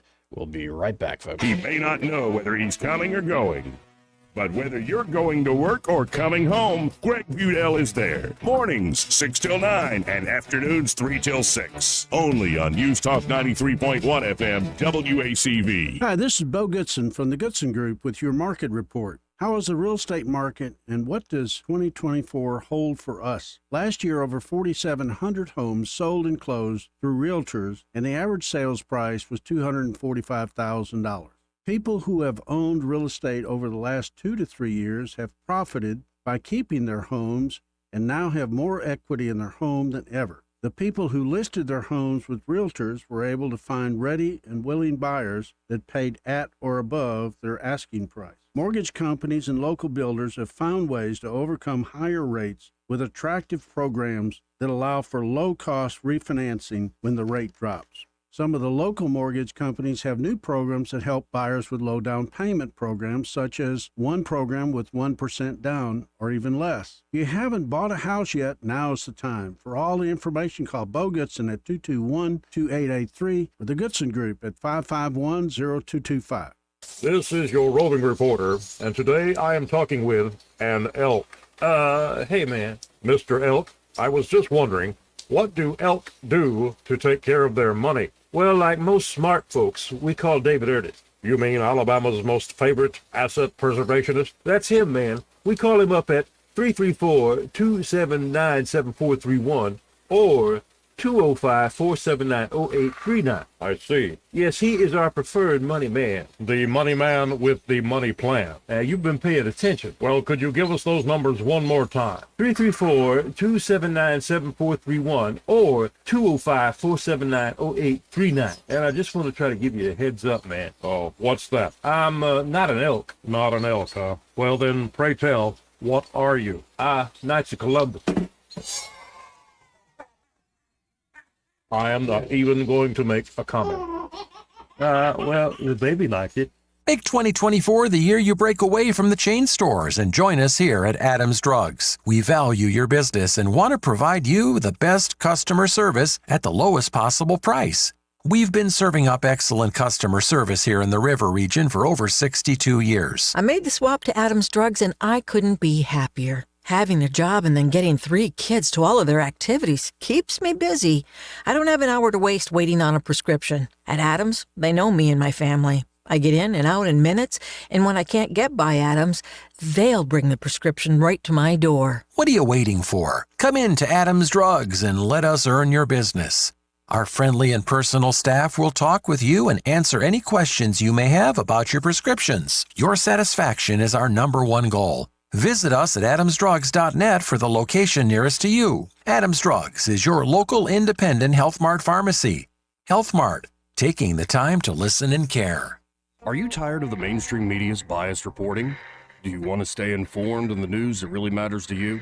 Look no further than 1819 News. At 1819 News, we bring you the latest in Alabama news, politics, sports, culture, and more. We've assembled a team of journalists with Alabama values dedicated to the truth and the truth alone. Visit us at 1819news.com today. That's 1819news.com. Subscribe to our newsletter. Honest News, Alabama Values. This hour of news and views is brought to you by our good friends at Alabama Home Mortgage. Alabama Home Mortgage, 567-4223. Visit them on the web at myalabamahomemortgage.com. NMLS number 1586368. An equal housing lender. When news happens, you'll hear about it first. The River Region's most trusted voice. News Talk 93.1 FM WACV.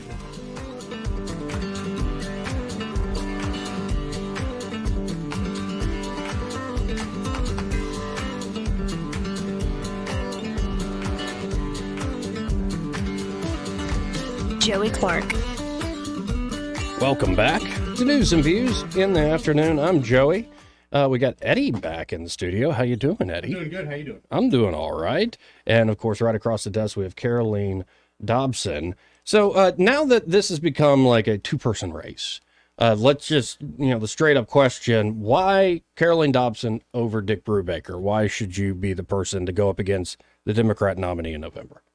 Well, I mean, first and foremost, I'm the candidate who's going to work the hardest. I don't have name recognition. My opponent does. He certainly does. But, as a result, there's nothing I'm taking for granted. I'm going to spend every day, day in and day out in the district, meeting with voters and persuading them to go to the polls in November. We've got to win this, we've got to get Republicans motivated, but we've also got to get some independents, maybe even some Democrats to see the light. And I think they are. I think that's, I think polling reflects that Trump is polling higher with Black voters, with Hispanic voters, with younger voters, because we're all just kind of terrified at the state of our country, on kind of on our economy, our security, the state of our military, the state of faith in this nation. So first, I'm going to work the hardest. Second, I'm the true conservative. I'm not going to vote to raise your taxes. We've got to balance the budget. And my opponent has voted. He voted for the largest tax increase in Alabama history, which was then voted down. When was that? That was back in the early 2000s. Okay, that must have been Riley in that whole thing. It was, Governor Riley. It was an amendment that was then voted down by the people of Alabama. And then he also vocally supported a property tax increase here in Montgomery more recently that was passed that had a bad impact on property owners throughout the county, but certainly the folks in agriculture, again, which is near and dear to my heart. So, I'm not a career politician. I'm true conservative, and I'm going to work the hardest to ensure that we win in November. Now, and I'm also trying to anticipate what, say, a Democratic opponent looks like. We'll see. I won't even guess who it's going to be. But I'd imagine one of the big issues is going to be how conservatives would come at it is the question of life, and especially pro-life issues. They would put it in terms of women's health. And so abortion, I think, is going to be big. I'd imagine the IVF conversation is going to come up. But how do you in particular respond to the abortion question? Right. Yeah. Look, I mean, I'm a Christian. I'm a mother. I'm pro-life. I believe that we have to address abortion with compassion and common sense and consensus. I agree with the Dobbs decision that it is best decided by the people of the states. It's a states' rights issue, and the people of Alabama have spoken. I stand with the people of Alabama. But we really have to address this women's health. We're talking about a life. We're talking about, this isn't just a woman's health issue. That sounds really great. But we're talking about, a new life. It's an individual, and it repeatedly the Democrats have shown that they are in all of these liberal states, they've passed legislation that would allow for abortion up to the minute before birth. In 2019, the Born Alive Act, which basically just extended the Hippocratic Oath to any baby that happened to be born in a hospital, that it should receive medical care. That was all but 2 Democrat senators voted against that bill. So I get a little frustrated sometimes, kind of being painted, the Republican Party and the pro-life movement being painted as out of touch when you have to look at what, an infant born in a hospital should be entitled to medical care, and all but 2 Democrats disagree with that. So I think we've got to play offense on this issue. Well, and do you find that sometimes bringing up the Katie Britt's response to the State of the Union? Now, I liked it, but I would also be fine with criticizing style. Like, people can watch my show and see how my style is. Plenty to criticize there. But I think the one thing that jumped out at me is, when did the kitchen table stop being kind of a wholesome symbol of hearth and home and become this sort of like, oh, you just want to be barefoot and pregnant, you patriarchal, false conscious, and all this crap? Like, what do you make of that sort of reaction? Yeah, no, I thought that was ridiculous. Like, why shouldn't she be in her kitchen? If a man had been in a kitchen, there wouldn't have been a comment about it at all. And the fact that, she is without doubt the hardest working freshman senator up in Washington, D.C. And the fact that the mainstream media attacked her is just absolutely unfair. Again, especially in contrast to Joe Biden's performance. It is just, it's really sickening to see, frankly, someone that I look up to tremendously, who did a good job. It's a tough assignment always to have that, but especially when again made clear just how farcical our mainstream media is when they're attacking a person from speaking from their home in the kitchen. But I'm sure if she had spoken in a library, then that would have been, oh well, what books does she have on the shelf? Pick a setting, any setting, and the mainstream media was geared up to attack it no matter what. Yeah, and it's interesting though how I would think certain symbols last. The idea of the kitchen table, bread and butter issues, like that's what comes to my mind. And folks take it to The Handmaid's Tale, and I just find that bizarre. And I think it could have honestly been anybody, probably anybody who was a woman giving that response, and they would have had that reaction to it. But going to another one of, let's say, cultural issues, do you think we live in a systematically racist society? No, and that's the thing. If you look back to Dr. King's speeches, and you look at his message, it was all walking forward together and not focusing on color. And we've got to address certainly Alabama's tragic past, but the only way that we can walk together is if we have opportunities in this district. And the only way we're going to have opportunities is if we are unified in creating better, safer and better economic opportunities for all the children in this district. And we're never going to do that if we're trying to pit children against each other to teach oppressor and oppressed.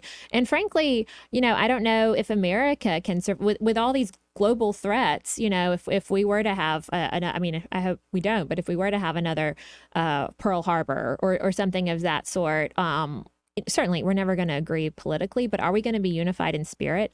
Are we going to believe that America is the greatest force for good in the world and that our founding principles are noble, even if one of us believes in limited government and the other believes in more government, because it's going to take us being unified, and we are never going to be unified if we're teaching this youngest generation that systemically, there is hate, and systemically there is a hierarchy, when there's not. And that's, I also have to blame all this DEI, and we should eliminate DEI from our education system, certainly from corporate America.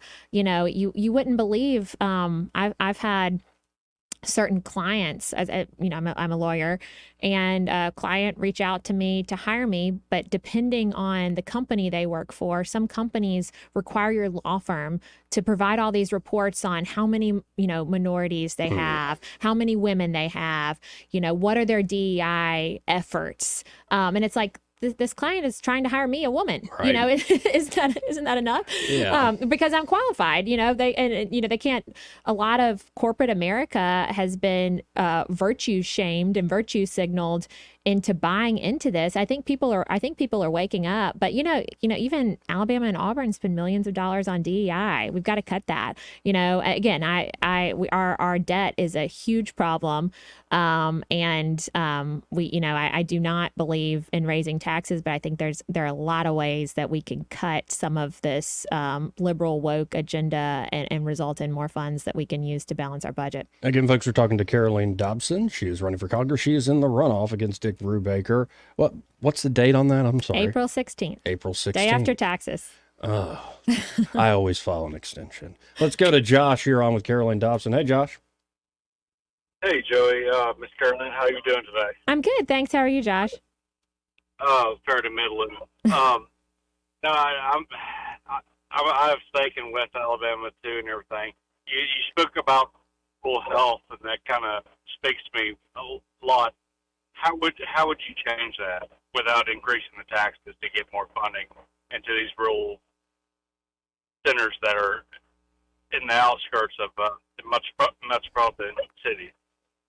Yeah, well, you know, it becomes a matter of having someone in Washington that's fighting for these needs. You know, there's so much government waste, so we've got to fight against liberal government waste. Biden, for instance, just authorized $1 billion to be used for electric school buses.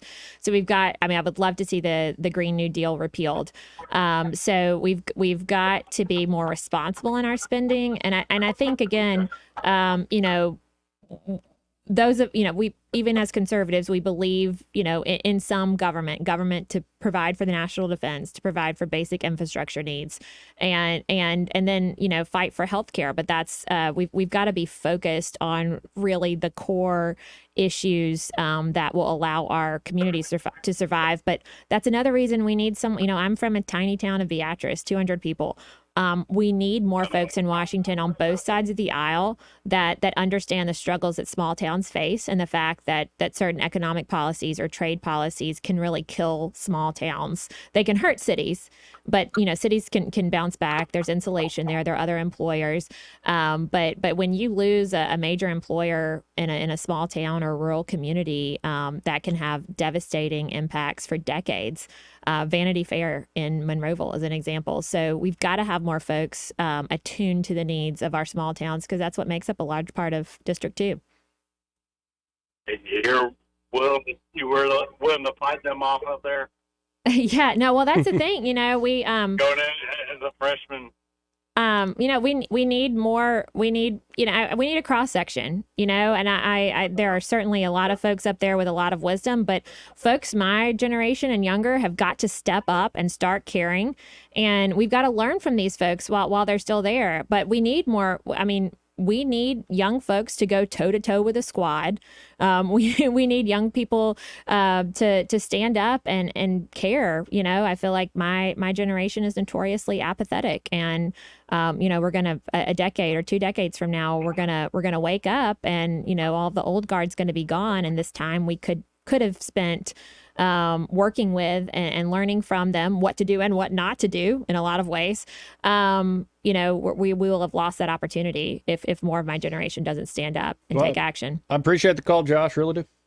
Hey, thank you. You got my vote. Thank you. Thank you, Josh. Oh, nice. That's one. Solid dude. And one more question. I'll let you get out of here. One of my headlines I'm looking at is Bitcoin tops 71,000, a new all-time high. I just looked down at Coinbase. It's actually at 72,360 right now. I think it's the future. It's obviously not showing up in polling and right now, but I think it is a future technology. Alabama, this district, the nation should pay attention to. Everybody should pay attention to. What do you make of Bitcoin and these blockchain technologies that are continuing to gain value and have more applications? Yes, no, I agree with you. I think it's the future. I think we have to start paying attention, and I think, we have to again acknowledge that this is the future. And I know within this district, I believe in Conecuh County and elsewhere throughout Alabama, some Bitcoin mining opportunities are really exciting and could be, again, another economic opportunity for some of these rural areas that, again, Monroe County, we've lost our textile industry, but maybe there's an opportunity there. So, and I think we're starting to see Bitcoin and, being interested in political races as well. Yeah, well, when the big money gets in through ETFs, it's getting all grown up. I remember back when it was 90 a Bitcoin. Yeah, so, and you can mine when you bought that pizza with that Bitcoin. Yeah, no, that wasn't me, but no, I made some money. No, that's good. But this is what sucks about being poor in radio. It's like I turned a few $100 into a few thousand. Look at me. It's like, you idiot. Where's it at? Should have held on. Yeah, I spent it. But I'll let you get out of here, Caroline. But before you do, kind of ways folks want to help you out in this runoff, want to support you, how can they do so? Absolutely. Yes. No, my website is www.dobsonforcongress.com. Also on X and Facebook and Instagram, Dobson for Congress. But please reach out. I'd love to visit with all of you. Again, it's been Caroline Dobson, and best of luck, and I'm sure we'll talk again. Sure. Thank you. And before this break, folks, as part of the program brought to you by Alabama Home Mortgage. And they're at Alabama Home Mortgage. Kim Williams and her team, including the lovely and talented Madeline Cannon, well, they can help you, Eddie. In fact, they've helped you, you've done so many deals with Alabama. I've done quite a few deals with them, and actually we're working with them right now. They're working with a new client of ours. And again, the greatest thing about them is these clients can ask me all the information they want to about home loan. But I don't stay in that field a whole lot. I keep up with the important stuff. Right. But when it comes to details, I love having someone like Madeline and Kim because I can just simply give them their phone number. When they call me back, they're telling me things I didn't know. So this is great. And another thing is, too, they're such approachable people. You can talk to them any time of the day or night, and they get it. You see Madeline. We have Madeline here. She has lots of fun. She's got 2 kids now. So as busy as she is, she's still willing to go the extra mile for people. That's exactly right. With Alabama Home Mortgage, you're working with great local folks that actually get to know you, that you can trust, that just ask your neighbor. They probably have worked with them. They're just that good. And whether you're looking to buy or refi, they are up to date on the latest VA home loan information. Really is fantastic what they can do. And veterans, if you haven't taken advantage of these benefits you earn through your service, you should. And they have a special rate refinance if you still have student loans that you need to pay off. So that number, 567-4223. That's 567-4223. Or you can always visit them on the web at myalabamahomemortgage.com. There is a difference in mortgage companies. Let Kim and Madeline prove that to you today. NMLS number 1586368, an equal housing lender. We'll be right back. Want to carry News Talk in your pocket? Download the News Talk 93.1 app from the App Store. Available on iPhone and Android. Never miss a moment. Download now. The Veterans Access to Care bill, now in the Alabama State Legislature, will relieve the overwhelmed federal VA healthcare system and provide the specially tailored care that veterans need. Paid for by the Alabama Council of Chapters Military Officers Association of America, Mobile. Sometimes I struggle to get to sleep. My body stopped for the day, but my mind is still running. So I take ZzzQuil. ZzzQuil, the world's #1 sleep aid brand, has a range of non-habit-forming products to fit you and your family's needs. Invest in a great night's sleep for the best you tomorrow. I'm awake and ready to take on anything. Better days start with ZzzQuil nights. Explore our products at ZzzQuil.com. Use as directed. Keep out of reach of children. This hour of news and views is brought to you by our good friends at Alabama Home Mortgage. Alabama Home Mortgage, 567-4223. Visit them on the web at myalabamahomemortgage.com. NMLS number 1586368. An equal housing lender. Rich Thomas Weather, a service of Wiley Sanders Truck Lines, where dump truck drivers are in demand. Wiley Sanders is on the grow. We need dump truck drivers now. Call 855-77-9785. Rich Thomas Weather. Well, hi, everybody. Our below normal temperatures continue, but otherwise it's a pretty good forecast for the next few days. Mostly sunny, cool for March today with a high temperature up to about 64. Mainly clear, cold tonight. Overnight low temperature by dawn tomorrow morning down to 38.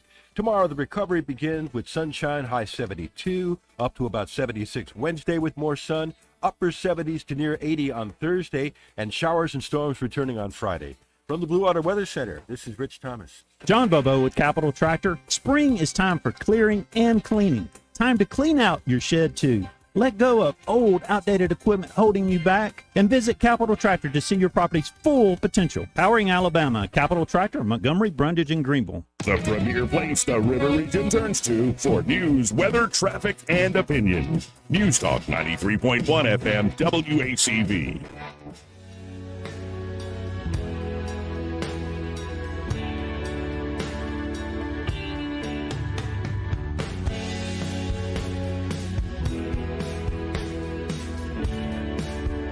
Joey Clark.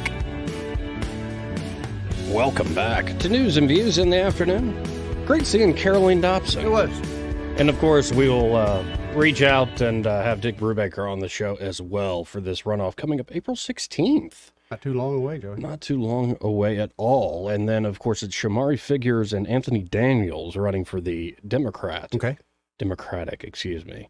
By the way, if you have a lot of friends who are more on the left, just keep calling it the Democrat Party. They love that. Okay. No, but actually, I got to admit, both those fellas, I'm sorry. I just can't be this guy who's like, no, they're Democrats. Damn them all to hell. No. Like, I look at those guys. Yeah. I think they're serious contenders. So we'll see how it all shakes out going into the November elections. Again, 272-9228 if you want to jump in on the program. You know, I kind of really did want to play this Rand Paul thing. And so if people on the radio can hear it, we're going to play it, just the beginning of it, because I think it's great. It shows how this federal government is spending your money. You just heard Caroline Dobson talking about, well, we have real needs.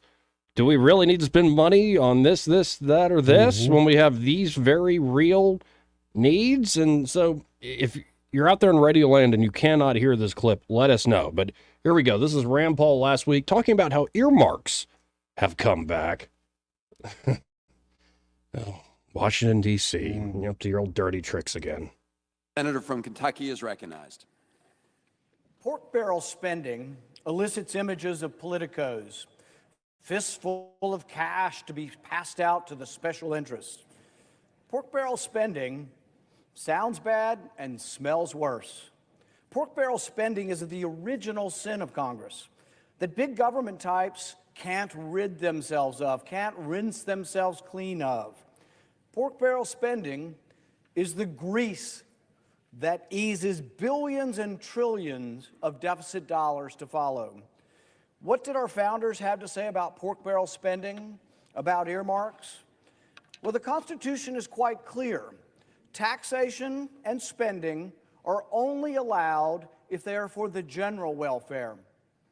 Justice Story, in our history, ruled that the General Welfare Clause was not a general grant of unlimited powers, but rather a limiting clause that meant that government taxation and spending must be for the general welfare of the people, not for parochial interest.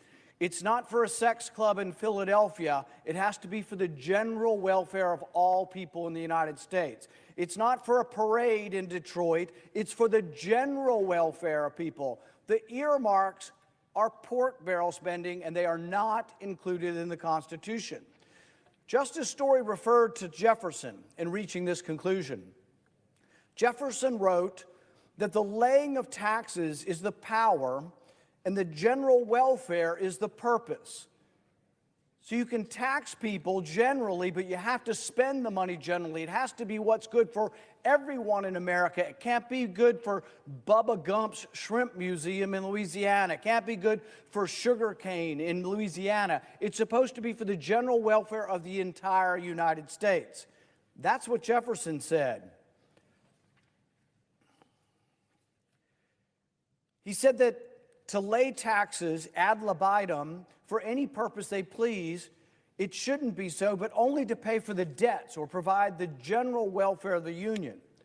Jefferson continued, in like manner, Congress is not to do anything they please, to provide for the general welfare, but only to lay taxes for what truly is for the general welfare of everyone in the country. Madison argued that spending must be tied to the specifically enumerated powers in Article 1, Section 8 of the Constitution. Why would the founders have written the Constitution and said, we have specific powers that we're allowed to spend money on? Why would they write those specific powers and then say, oh, well, whatever, just spend money on whatever you want to spend it on? They wrote these specific powers because that's what they intended us to follow. The 9th and 10th Amendment said if the powers weren't granted to Congress, they were left to the states. A lot of these earmarks could be funded by the states, but states have to balance their budget. Why do the earmarks bump from the state to the federal government? Because there's a printing press up here, and it's going full stop 24 hours a day, printing. He's and right. putting the next generation into debt. Oh, yeah. If you read Article 1, Section 8 that enumerates the powers for spending in the Constitution, you will find no references to funding organizations that host sex parties. The senators from Pennsylvania stuck an earmark in here for an organization that has public sex parties with whomever, whenever, groups, no numbers, in a public forum. That's what your money is going for. Hey, Eddie, you want to take a trip to Philly? Yeah, but not for the same reason you want to. Senators from Pennsylvania put an earmark in here for public sex parties. I want cheesesteaks. Well, I can get down. I'd rather do that than go to a public sex party. Go cheesesteaks. Ew, man. Right. It's public. That means anybody can go. I find myself gross enough. Would you want to go to a sex party for the general public, Joey? Wow. And seriously, whatever happened to some good old BDSM on your own dime and your own time? What in the world? This just shows you that what so-called leadership, they treat the American taxpayer. It's just gotten steadily worse. But now we're at the point where they openly treat us like they don't care. We're worse than slaves. We have no value to them whatsoever. And they will do whatever they want to do. And guess what? We're going to keep going to work, keep paying taxes. Well, it almost feels like it's like I don't mean this like literally, but like the devil. It's like, do you want pleasurable things? Tell me, how I'll give you all the pleasures in the world if you just sign away your everlasting soul. How is it not literal? These are all the things we were warned about. Yep. Because, just seeking pleasure. And I don't mean like, oh, Epicurus talked about ataraxia, relaxation of the body, tranquility of the mind. No. I just mean hedonism in like its raw sense. Yeah. Is that really the path to happiness and self-control and a sense of meaning? Probably not. Never. And yet you have the public purse and public officials supporting this crap. Yeah. Because it's been going on for way too long. But like someone said earlier in one of the reports, there's no pushback. For every time they do something and they go, oop, there's no pushback, the next one's just going to be elevated that much more. And elevated that much more to the point now, it doesn't matter if we push back. It really doesn't matter. Yeah. Well, I guess we just got to let our senators keep talking about it. Really? Does anybody think that that's in the general welfare? Does anybody not see our founding fathers rolling over in their graves that Democrat senators from Pennsylvania wanted to fund sex parties in Philadelphia?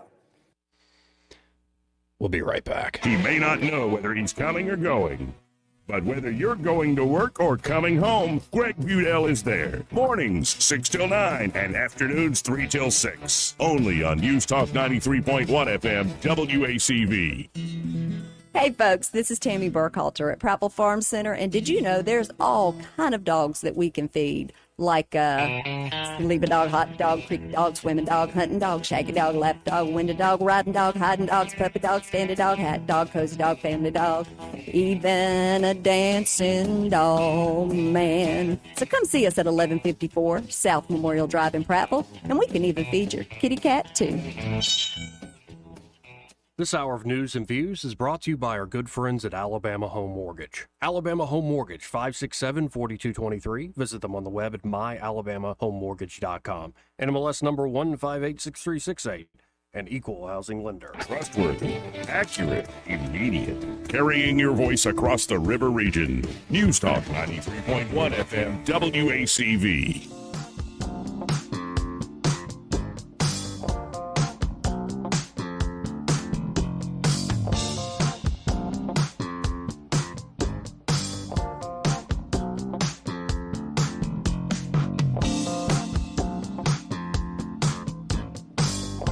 Joey Clark. Welcome back. Just a few minutes left here in the second hour. And, normally at this time we talk to Michael Cohen of Cohen's Electronics and Appliances. I did just talk to Michael. You did just talk to Michael? All the way from Las Vegas. He's in Vegas? I mean, I heard of Boston. He goes to Vegas? Right. I went to Slap Out this weekend. I guess I missed out. Man, I need to get to Vegas one of these days. We'll talk about the devil like you like pleasurable things. Well, there's a lot of business in Vegas, a lot Joey. Of fun. Yeah, I believe he's at some type of festival out there, but he's doing prime time. Prime time. Yeah, and I'm guessing that is probably a show of some sort where they're bringing in all the electronics into the future. Oh, that's cool. So it's a I big would love electronics. to go to something like that. Oh, yeah. Because what we see is probably 10 years after you see it at one of those shows. And I've got it pulled up here on the live stream, folks. Again, Joey Clark Live on YouTube. There you go. On the X platform at the Joey Clark. Cohen's, thinkcohens.com.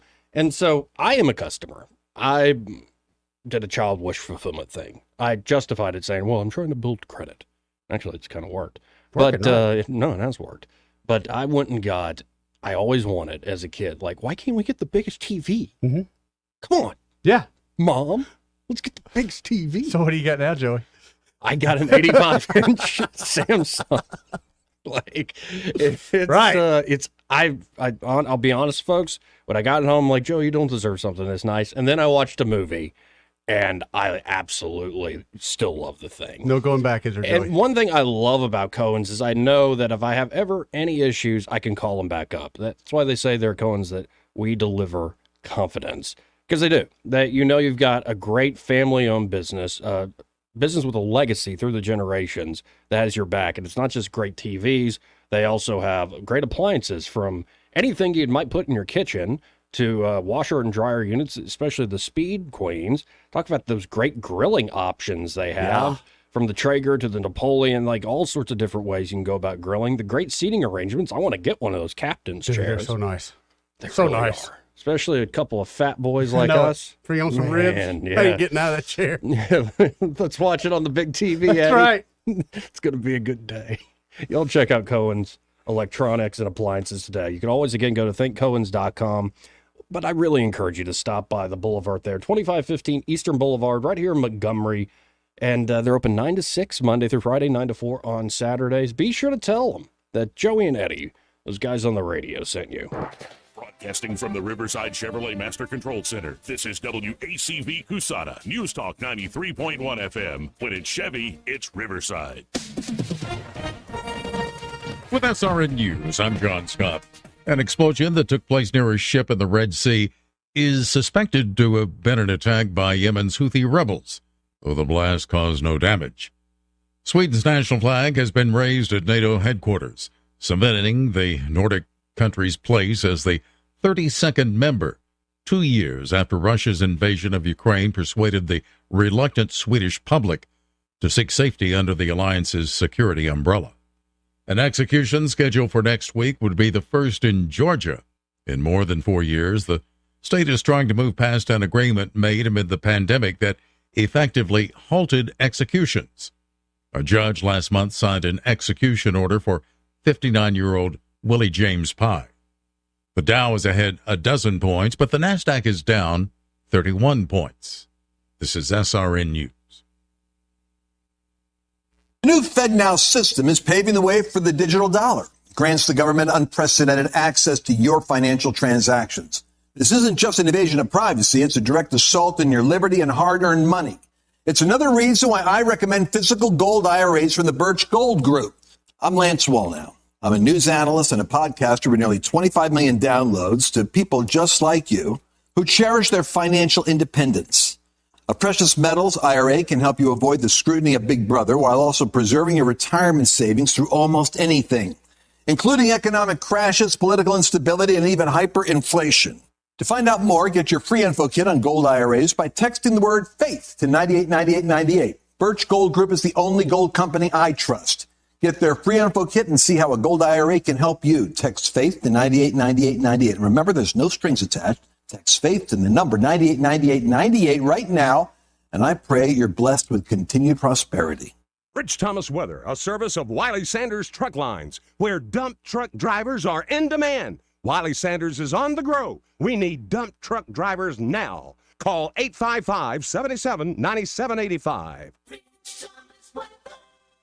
Well, hi, everybody. Our below normal temperatures continue, but otherwise, it's a pretty good forecast for the next few days. Mostly sunny, cool for March today, with a high temperature up to about 64. Mainly clear, cold tonight. Overnight low temperature by dawn tomorrow morning down to 38. Tomorrow, the recovery begins with sunshine, high 72, up to about 76 Wednesday with more sun, upper 70s to near 80 on Thursday, and showers and storms returning on Friday. From the Blue Water Weather Center, this is Rich Thomas. For the lowest prices around on flooring and DIY flooring installation supplies, Budget Floors and More is your new best friend. Luxury vinyl plank, carpet, ceramic tile, floor installation supplies, and more with prices lower than the big box stores. Budget Floors and More, Hunter Lane across from Del Rey Publix. 1819 News. The National Weather Service confirms that an EF1 tornado did hit the southern part of Dale County over the weekend. The tornado had winds that reached 105 miles per hour and had a pathway on the ground that was 4.4 miles long. Fortunately, the tornado hit a mostly wooded area, causing a lot of downed trees. No injuries have been reported. I'll be back with more Alabama stories after this. Are you enjoying 1819 News? If so, consider joining 1819 News as a member. As a nonprofit news organization, we depend on the support of Alabamians like you. Memberships start out as little as $5 a month, and you'll get access to exclusive content only offered to our members. You'll be supporting independent journalism done by people who cherish Alabama values. Become a member today by visiting 1819news.com and clicking Become a Member. That's 1819news.com and click Become a Member today. Blount County authorities are searching this Monday for a 10-year-old runaway girl. Alexa Bliss was last seen on Sunday in Blountsville. She is described as white, 5'4", 120 pounds with brown hair and brown eyes. Bliss was wearing black shorts and a yellow shirt. Anyone with information on the young girl is asked to call 911. A Marengo County man is under arrest for a shooting that occurred in Frisco City and involved 18 gunshots being fired into a vehicle that had 2 people inside. Those shooting victims were severely injured from that gunfire. Almonte Lewis is currently facing charges from the Frisco City Police. A U.S. Navy veteran living in Lauderdale County has been honored for his work in studying atomic blasts. WAFF News reports that Jimmy Wallace was honored by the U.S. Department of Defense at a ceremony in Florence. Wallace was given the Atomic Veterans Commemorative Service Medal for the research he was assigned to do that involved 10 to 12 nuclear blasts that occurred in the Marshall Islands as part of testing. I'm Andrea Tice. For more news affecting Alabamians, go to 1819news.com. And while you're there, subscribe to the daily newsletter. This hour of News and Views is brought to you by our good friends at Cole Plumbing, 279-8919. Cole Plumbing is number 1 in the number 2 business. You don't have to dig a hole. They have proprietary pipelining technology. Ask them about their tankless water heaters. Remember, when you have trouble with your bowl, call on Cole. The grass is starting to grow, and you need to mow right now with 0% for 42 months.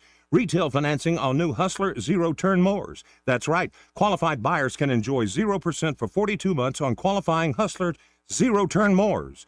Come into Deesville Ace Hardware and get that Hustler Turf zero-turn lawnmower you've been dreaming of. They're located on US 31 North, just off the Pine Level exit. Qualified buyers with minimum purchase. Other restrictions apply. See dealer for complete details. The views and opinions of the following program are solely those of the host and other contributors. These do not necessarily represent those of Liberty Acquisitions 825, Blue Water Broadcasting, its management, staff, or any advertisers.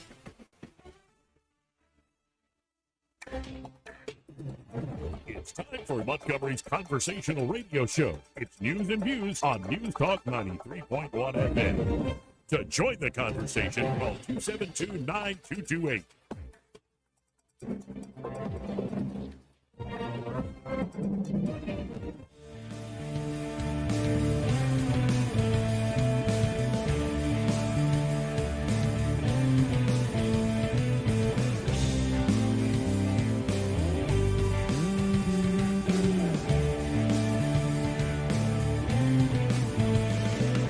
Welcome back to News and Views in the afternoon. I'm Joey Clark. Eddie Bader also in the house. How you doing, Joey?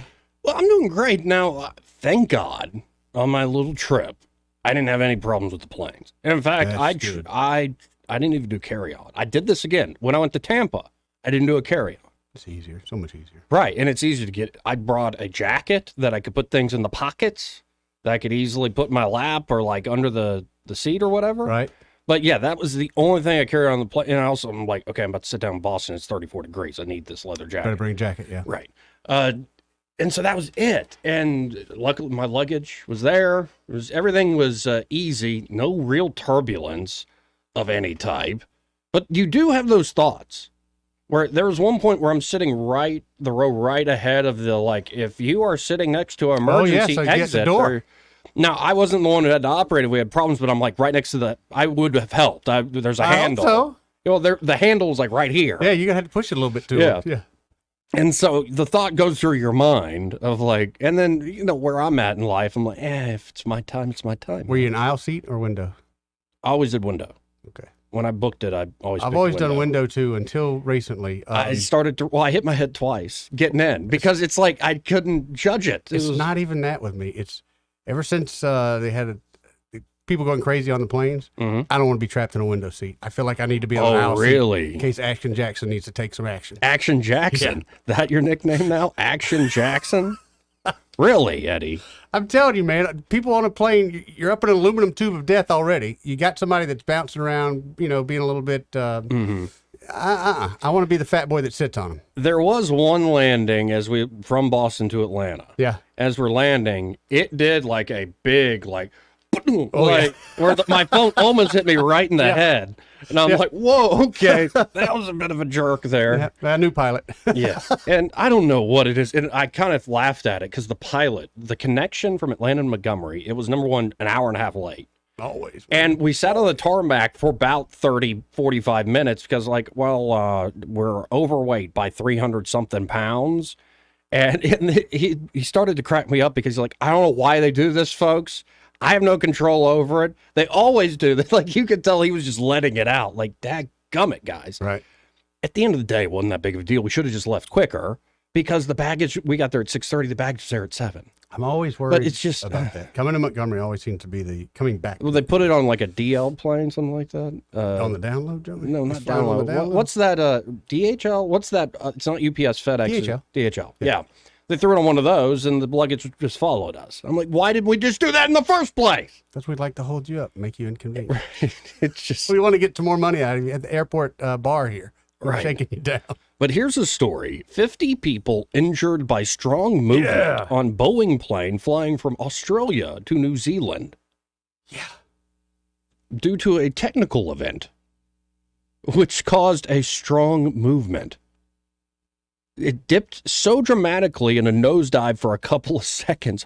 And people hit the ceilings of the plane. I've read an article or a story of a witness who said, I was luckily seatbelted in, but I looked up and my co-passenger, his back was on the ceiling and he's looking down at me. He said it looked like something out of The Exorcist. Dude. Imagine trying to get your mind to wrap around that. You remember the Gravitron? Oh, yeah, I love the Gravitron. It's exactly that. Yeah. They're like, I guess you're experiencing G's in that moment. Have you ever done a fly along, like a tandem fly in a fighter jet? Mm-hmm. You have? Mm-hmm. What did you think? Thought it was the most awesome experience. Yeah. I went back to school, tried to get my grades up for like a week, and I was like, who am I kidding? How old were you? 14. Oh, wow. That had to be fun at 14. How do you think you'd do right now? Oh, I love it again. I know I'd pass out every time we had a chance to hit a G. Eddie's passing out. See, I would do it, but honestly, I'd be a little... I'd be excited, but also like, holy crap. I love it because, I got a pilot in front of me. I don't have to do anything but ride. Sure. So that's cool. But I'm sure I'd be like, let's push some G. And again, if I went out that way, I'm like, that's not a bad way to go. That's not a bad way to go, baby. Like, man, I thought he was a little bit of a namby-pamby, but he went out in the fighter jet? What happens if you hit the eject button by accident? It's like Goose. Oh, Goose! You're sitting on the runway. Yeah, but I got to have a little baby rooster before that day comes. 272-9228. That's 272-9228 if you want to hop in on the program. Yeah, it's just things that come to mind when you're traveling and you're in a strange place.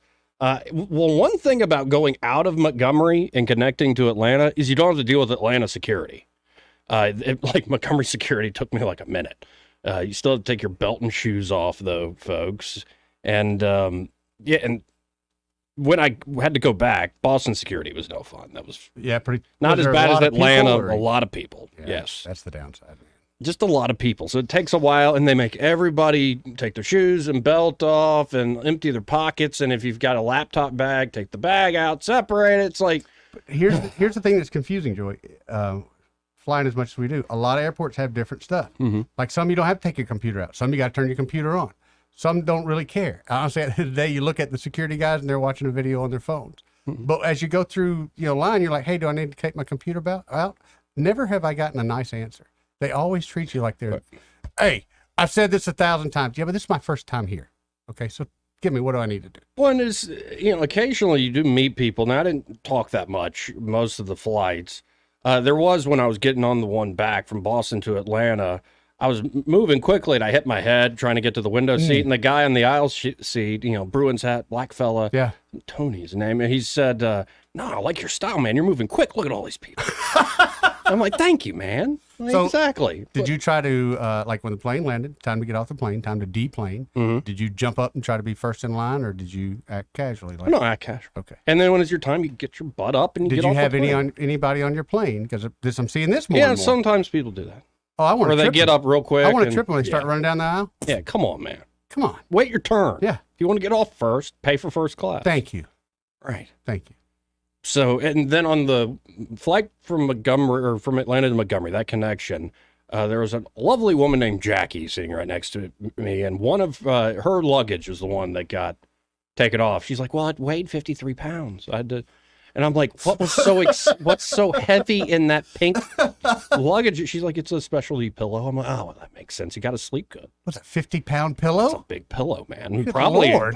works. Weighted blanket But of some sort? Jackie works with veterans on behalf of veterans. She's here in this area. So, hey, Jackie, if you're listening, great meeting you the other day. And she I'd was like a to good check sport out her about pillow. it. She didn't cause a big, she was kind of out loud, like, oh, I got to figure this out. But she was gracious about it. It's interesting who you meet on the way back. Now, when did you do any people washing at the airport? A little bit. Especially in Boston. 'Cause You Mhm. just got a whole different. Honestly, it's not that different, man. Yeah. Like I fit in, I'll put it that way. Like I don't feel that different than, I mean, from some of the, when we go in the Irish bars and Yeah. like the straight up Irish, been there for generations, yeah, that's a little different. But we got a lot of those here in Alabama in the South too. Not really the Irish part, but yeah. No, got we the do older have bars. Scotch Irish here. Some older Irish bars? No, not bars, people. Oh, yeah. Yeah, I mean people. Yeah. But yeah, it's the people are interesting for sure. And especially when you get to the international airports, you're hearing different Oh, yeah. languages and all sorts of stuff. Anybody accuse you of having an accent? No. Yeah, yours is pretty much gone. Oh. Hey, how about I give a State of the Union rebuttal and let's see what people say. Ooh, wouldn't that be fun? Yeah. That or a rickety stool and a rope. I don't know. Let's go to Paul. Hey, Paul, how you doing? Welcome home, Bubba. Thank you, sir. Yeah. Eddie talking about that hollow metal tube reminded me of a Christian comedian sometime back named Mike Warnke. And he was talking about flying and whatnot. And all the things that goes along with it. He was on his way to Tokyo, Japan. And the things that he was throwing out there made me bust a gut. And he's like, and here you are, flying along, the captain's talking, in the case of an emergency, or a crash landing over the water, and Mike is like, and here you are, flying at ever how many thousand feet, in a hollow metal tube with wings full of fuel, and they give you a piece of sponge as a lifesaver, and you got tiger sharks in the water thinking, finger food. Yep. Oh, yeah. Oh, yeah. Now, when I was looking at the flotation device, I'm like, I'm going to end up like Quinn in Jaws. But it'd be a great time to tell a story in one room with a single camera. Yeah, it's a movie with that light there. Mm. Oh, but yeah. I was up there many, many moons ago, and went to a couple of the bars, and I was staying with some people who was military out there on Bedford Air Force Base. I had a lot of fun up there. It was quite interesting, but it was difficult to find work. I finally got to work on the base clean base housing as people shipped out. And I got me some money together, and I came back to Bama. Everything up there is union. Yep. And you got to pay your union card before you can ever get in. That's how a lot of those unions are. Yep. You got to join up first. Yep. Yeah, there are unions and there are unions. Yeah. Yeah, buddy. You got your lifers. Oh, yeah. Well, my son turned 18 this year. On the spot for him. Anyway, guys, I'm sitting by listening. Just thought I would drop a word and say howdy. Great hearing from you, Paul. Good to hear from you, brother. Y'all too. Later, guys. Later, homie. Well, and where did David and everybody else go? I don't know. Who calls back? 272-9228. And love reactions to everything that's happened in the last few days. One thing that happened we hadn't had a chance to talk about is Kay Ivey. The Gov. Yeah. I like her. You do? She impressed me with this last one because I didn't think she had the fortitude to do that. Oh, really? Yep. I thought it was a head fake. To do what, you ask? Well, Kay Ivey signed school choice bill into law. Signed the CHOOSE Act. It's a $100 million educational savings account bill. The law will allow the Department of Revenue to manage the education savings accounts, ESAs, for approved students. The ESA would be funded through a refundable income tax credit available to eligible parents. The individual credit would be $7,000 for students in participating schools, while non-participating school students, such as homeschool students, are $2,000 per student and $4,000 per family. Honestly, that makes sense to me. You don't have the same overhead costs with homeschooling necessarily that you do if you're running a full-on school. Under the bill, the legislature must appropriate not less than $100 million to the program's fund, beginning with appropriations made for the fiscal year ending September 30th, 2026, and continuing annually after that. Alabama is only the 14th state in the nation to provide families with ESAs. It's great. Our plan will not only work for Alabama families, it will work for the state and will be effective and sustainable for generations to come. That is from the governor there. 272-9228. That's 272-9228. Who's local papa? Or I don't know, Eddie. Hey, how you doing, sir? Hey, I'm doing good. Listen, the last guy was talking about unions, this, that, and the other. And I work for a company here in Montgomery that had steel workers union. And I was a steel worker for 11 years and 1 month. And one day I just got tired of it all because Alabama's right to work state. I walked up to the HR office and I told them, I said, what have I got to do to get them to stop taking union dues out of my check every month? He said, sign this little paper right here. And so I signed that little paper, and about 30 minutes later, the works manager come and sought me out, and he said, congratulations. He said, you're $35 a month richer, and your job is guaranteed because we like people like you. Wow, like, what a world. What a world. Like, I swear.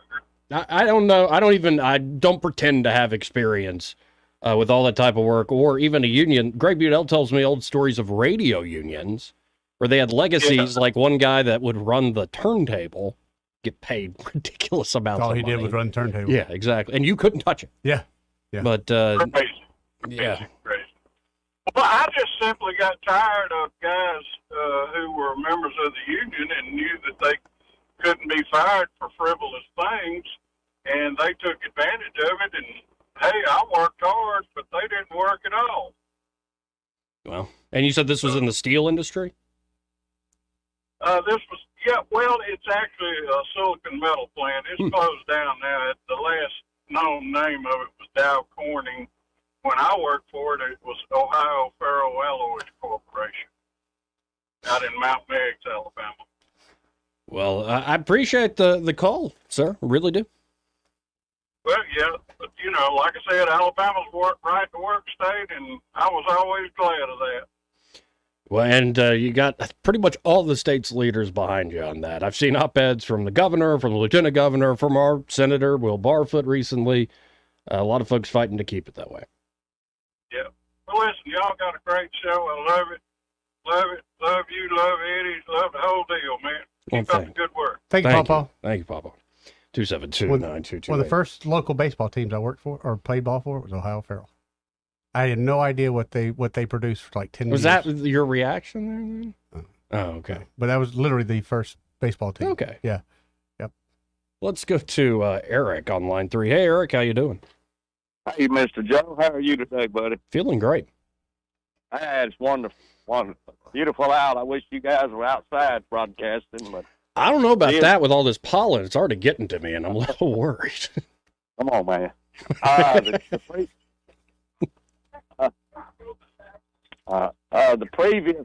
The previous caller, I worked at Ohio Farrell, and I worked with Gary Ward in maintenance, and we had 3 mega furnaces. It was a union facility, and Lamar was over maintenance. I'm very familiar with it, and I worked in Nelson Brantley Glass facility in Montgomery in the union, and I kept bouncing from A to B. But my uncle made a very valid point when I didn't know that they had closed it down. The last time I worked out there, it was Simcala. I know the previous caller is probably listening. But at any rate, I took a job with Nelson Brantley, and I went in as an apprentice. And, man, I'm going to tell you, I make it snappy. I'm making less, about half of what the Journeyman Glazers, it was a glass company. They're making twice what I make. But I'm paying twice union dues. Mm. I brought it up to one of my supervisors. I said, hey, buddy, there's something wrong with this picture. I said, why the hell am I making twice as less and they're making twice as much and I'm paying twice as much? He said, you have to pay to play. And I guess that made a little bit of sense to me right at that point. And I waited about another month, and I found me a non-paying job, union job. And I tell you the truth, Joey, I mean, you know, it's like you said about Greg, but hey, man, you can make more money working non-union than you can working union. I don't care. I know I'm going to have disputes. I know I'll have criticism. You got the railroad, and you got, you know, a lot of working unions in Montgomery. I know that. But in the bottom line of it is, my uncle worked at General Motors for 45 years in Lordstown, Ohio, put a spare tire in it, and he fell behind. The assembly was moving through, and, you know, he had to move away from the assembly for a second. The guy on the other side, you know, he should have, I thought it was called Brotherhood. And my uncle said, hey, you know, catch up for me. He said, that's not my job. Well, now, wait a damn minute. That's Brotherhood, ain't it? Yeah. So you think about it. I'm out of here. Thank you, Eric. No, it's like Eddie and I's conversations about this. One angle to me is it's a shame very much of the union, the labor fights in this country weren't just about the particular places of work. So you can frame it in that way. Like, what are the work conditions? What's the pay? What's management like? Yada, yada, yada. But it became obviously a very political thing. Like, it was a vector for communism, especially early on in this country. And you also have, it's just your people in management, people running a union. Whether way, people are people. And you would like to think, yeah, it's a brotherhood. Or no, I signed this contract. Management's going to be on the up and up with me. It's just not life. And I wish it wasn't this national struggle of central power coming out of D.C. I wish it was more a sort of free association thing. But that said, I think if you're going to talk unions, you need to talk specific to the shop and what's happening there. I think sometimes we lose what's actually happening on the ground when we sort of abstractly go, Plus, you know, the big reason people have these big unions, it's not like you got a mom and pop union here. You know, it's not like you can... If you came up with Joey's Union because I want to be free, well, nobody's ever heard of that. No one will take it seriously. Right. I mean, but what's incredibly ironic, especially this time around, union leadership is pushing Joe Biden. Union members 100% behind Trump. Right. And the fact that they're putting it in each other's faces to the point of union bosses have said, I know my guys are voting for Trump, but I'm voting for Biden. You're a liar yourself. So there's some huge problems. Nobody's perfect. Nobody's perfect. My thing on unions is, and like you said, unless you're in that shop, you really don't have a dog in this fight because you don't know what's going on. 272-9228. Let's go to Dr. Sam. Hey, Dr. Sam. Hey, brother, how are you? Doing great. How you doing? Man, I'm doing great. I'm just enjoying listening to your show today. Well, thank you. You guys sound fantastic.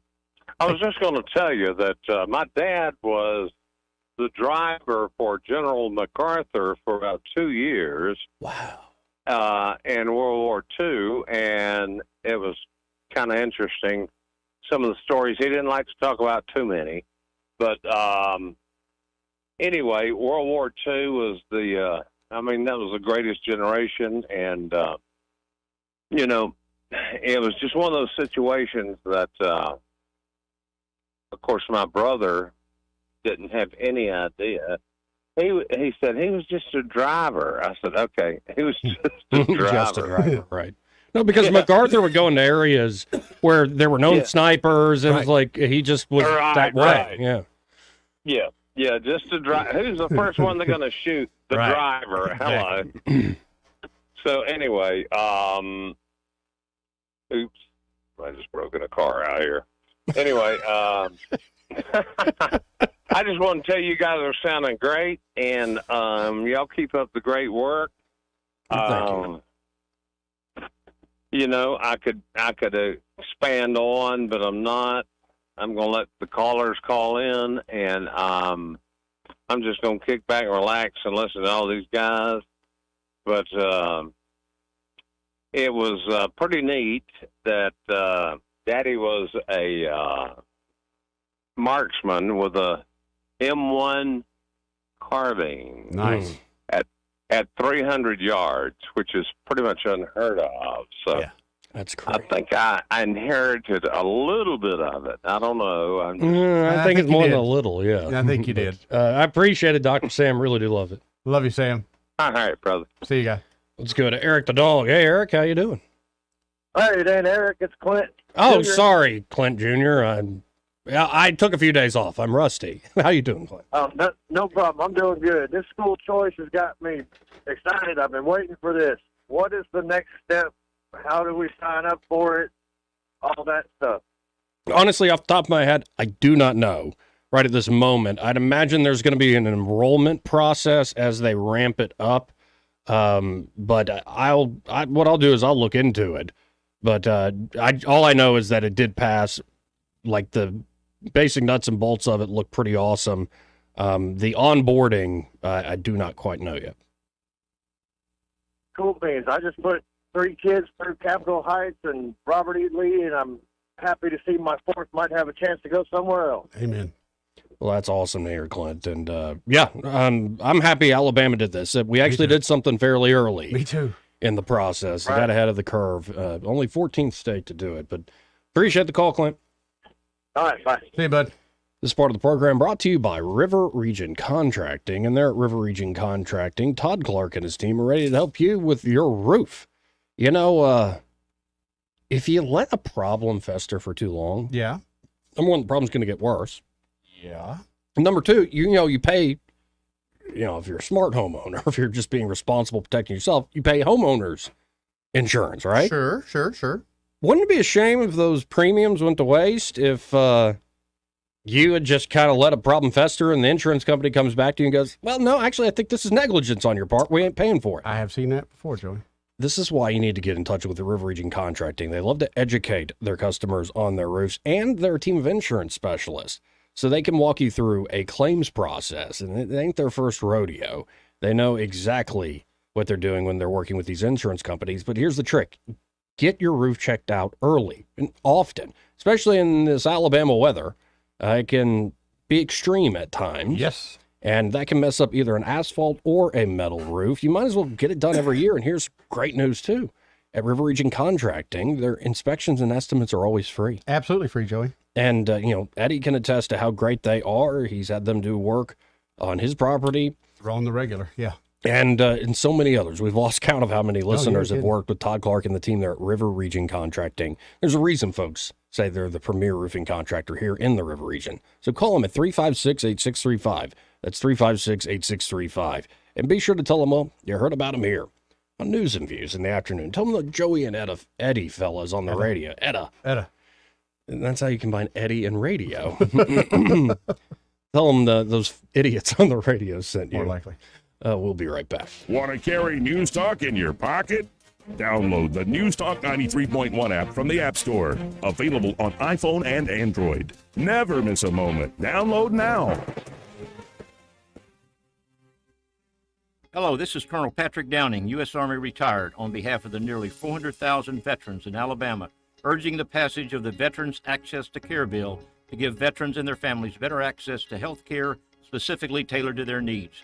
Our veterans have done so much for us. Now it's time to do what we can for them by providing a state-run health care system just for veterans and their families. Paid for by the Alabama Council of Chapters Military Officers Association of America, Mobile. For too long, Alabama's statewide news companies have shamed us for our conservative Christian values. Alabama deserves a news company that cherishes our culture, a company that isn't bought and paid for by the powers that be. 1819 News is that company. Run by Alabamians for Alabamians, 1819 News celebrates what is good and beautiful about our state, while exposing those who work against our values in secret. Just go to 1819news.com to learn more. Subscribe to our newsletter. That's 1819news.com. This hour of News and Views is brought to you by our good friends at Cole Plumbing, 279-8919. Cole Plumbing is number one in the number two business. You don't have to dig a hole. They have proprietary pipelining technology. Ask them about their tankless water heaters. Remember, when you have trouble with your bowl, call on Cole. It's a fact. Guys hate going to the doctor. But when it comes to erectile dysfunction and low testosterone issues, men from all over Montgomery have been thrilled seeing the providers at Montgomery Men's Health. Men all the way up to 95 years old have jump-started their sex drive and energy levels. Lots of men suffer with ED for years, but now they're able to enjoy sex again. Tom from Montgomery said, Montgomery Men's Health has changed my life. I have been able to be intimate with my wife for the first time in 5 years. She thought this problem was because of her, but the pills never worked for me. I had given up until I went to the clinic and realized there were more options for erectile dysfunction. Now I'm happy and my wife is happy. A visit for only $99, and that includes all testing, including a PSA and testosterone test. Give the guys at the clinic a call at 334-440-3663. That's 334-440-3663. Or go to MontgomeryMen'sHealth.com. Hi, this is Carol Kennedy with Camo Country, and we've been advertising with Blue Water Broadcasting for many years, and we appreciate Blue Water Broadcasting helping promote Camo Country. Radio works. It's as simple as that. Call us to find out how radio can work for your business. Blue Water Broadcasting. Local folks helping local business. The Rich Thomas Weather Network is brought to you by Ernest Financial. If you're tired of losing your money in the stock market, call David Ernest, 334-279-7431. Ernest Financial, LLC. Well, hi, everybody. Temperatures will be way below normal tonight with low temperature in the upper 30s with mainly clear skies. Maybe a couple of degrees colder in some of the outlying areas. We'll be watching that. Of course, we're into the growing season. For tomorrow, the temperature recovery begins with mostly sunny skies, high 72, up to about 76 Wednesday with more sun, upper 70s to near 80 on Thursday, and showers and storms holding off until Friday. From the Blue Water Weather Center, this is Rich Thomas. Thank you once again for voting ASE the best credit union and best mortgage company in Central Alabama's Reader's Choice Awards. We're honored to serve our members for 69 years and counting. ASE Credit Union, your life, your goals, your ASE. All the headlines the mainstream media won't touch. Your News Talk station. News Talk 93.1 FM WACV.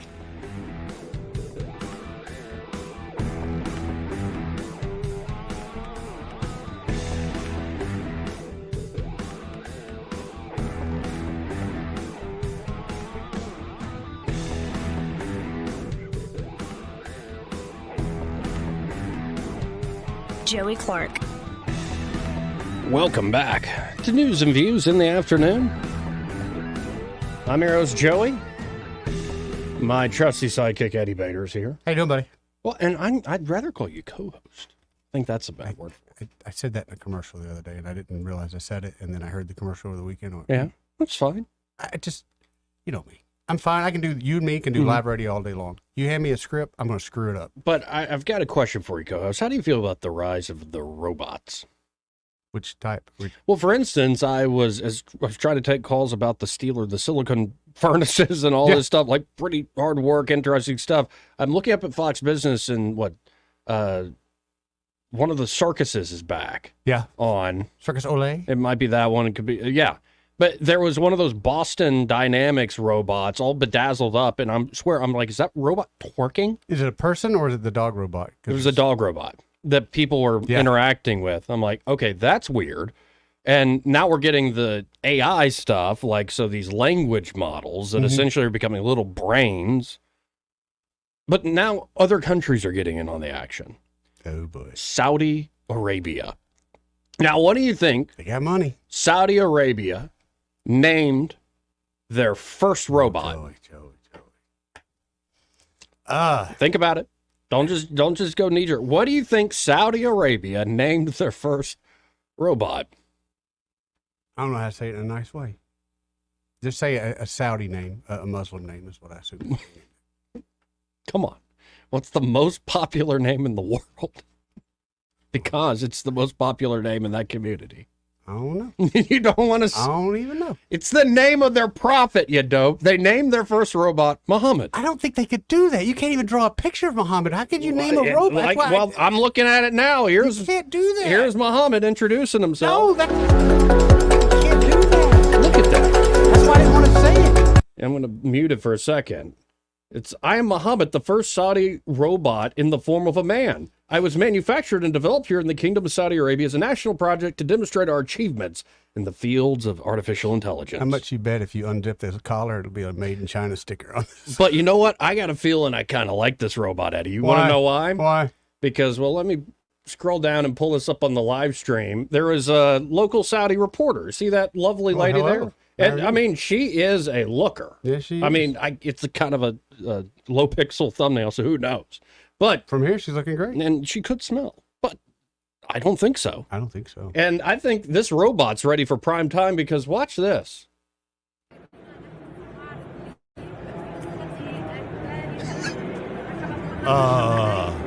That is a very un-Muhammad move. I'm going to play that back. Get Joey Clark live on YouTube. Like and subscribe. This is a reporter standing in front of the robot Muhammad doing some live TV report, and watch what robot Muhammad does. I don't think that's a robot. I don't think that's a robot. He copped a feel, man. You don't think that's a robot? I don't think that's a robot. No. He just grabbed a little bit of that booty? I don't think that's a robot. That's a man's reaction. Well, and he wasn't even grabbing, just giving a little pat. Like a robot. Like, what is this? I am trying to learn. Is this what touch is? I would like to learn to touch. I just... It's very uncomfortable. I'm like, what? I saw that on vacation. I'm like, what in the world? So that tells me, for one, a man obviously programmed that robot. No doubt about that. No doubt about that. But also a man that probably thinks that that's okay to do that. You know, that's perfectly a cool move. He was just curious, man. He was just... That's how robots get short-circuited. Okay. She turns around with her drink and throws it in his face. I got to see that again. I'm going to pull it up on the live stream again. What's her reaction, by the way? Yeah, let's watch her this time.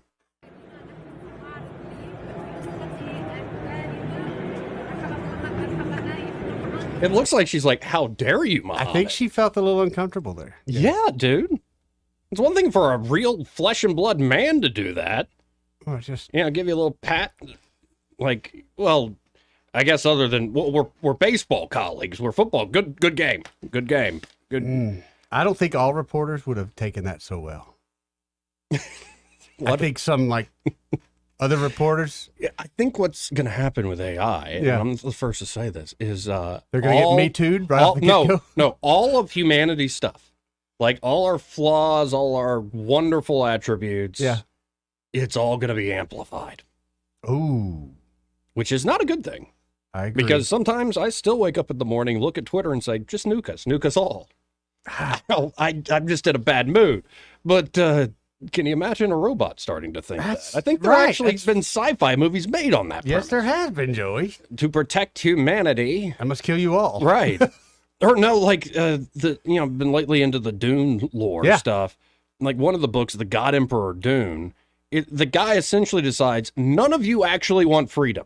So to teach you that you should want freedom, I'm going to become the most sadistic, ruthless dictator and rule for thousands of years until you scream and fight for freedom.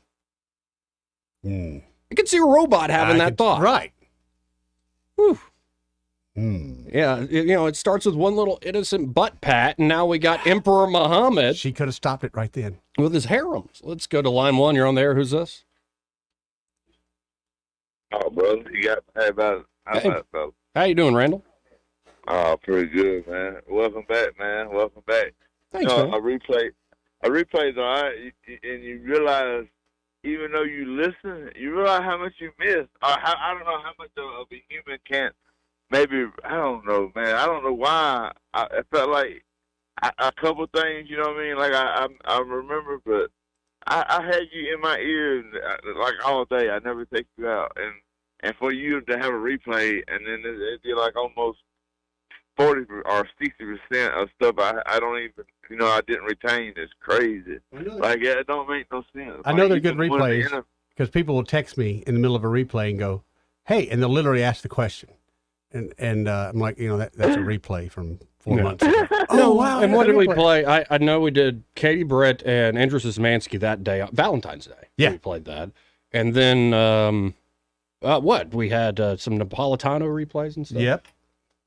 Well, you just don't, I guess, realize how much you don't retain as a human. Yeah. You think you, because you say it once, we remember, maybe that's why we need to articulate ourselves more, you know what I mean? Even though you may think repeating yourself is a anomaly and it shouldn't be done in radio, maybe we should. Maybe that's what people ain't getting. I don't know. How does Fox News get their point across and move on to the next? Maybe that's why maybe that's why they've been training an entire generation of boomers. We forget for 20, 30 years. Like, that's what it is, man. Yeah, I guess so, man. But I was really, I was in the full roller and don't know what happened because I guess because my fat cheek hit, I hung up because I called in and I guess my app picked right up and I thought I was still on hold. You know what I mean? So I didn't even know that I hung up. But anyway, I was calling because Dr. Sam was like, woo.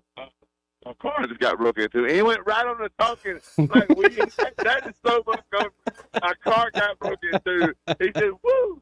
Car got he just it's right Montgomery. On. It's just another day in Montgomery. I know. You don't even say, hey, y'all call the law. Maybe I need to hang up, call the law. None of that. It just, woo. Car got broken. And then Dr. Sam just came right on the conversation. I couldn't even breathe. I was like, what kind of life am I living right now? Yeah, you never know what's going to happen.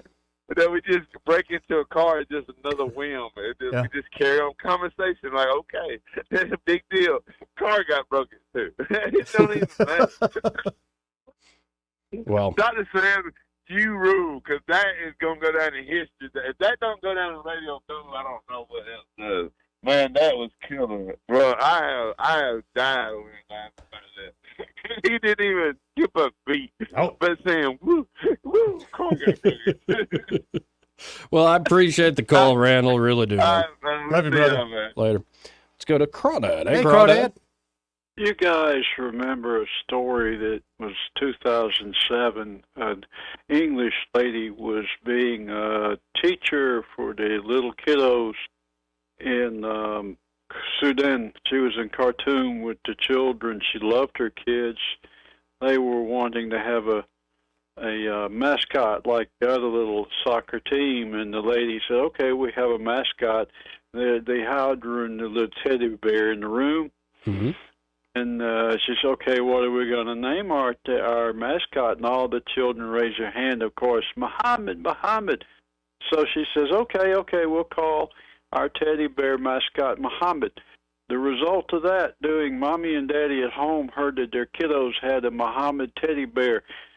Tried her, and she almost got her head chopped off. Her name was Gillian Gibbons born in 1953, bachelor's of education, and she's teaching the kids in Sudan, and violated the rules of Sharia about naming, Muhammad. They got in trouble. So now when I hear what you say, this good grief, man, the Saudis are wanting to call their robot to Muhammad. I have a hard time. They should just name you say it was a twerking robot? No, that was at the circus one. This is the robot that looks like a man that copped a feel on a good-looking reporter. Yeah, so it's supposed to be male or female robot? A male robot. Yeah, he's very male. Eddie, are you ready for this one? Give it to me. Inti Habibi Ibn Shalmuta. That means I love you, you son of a bitch.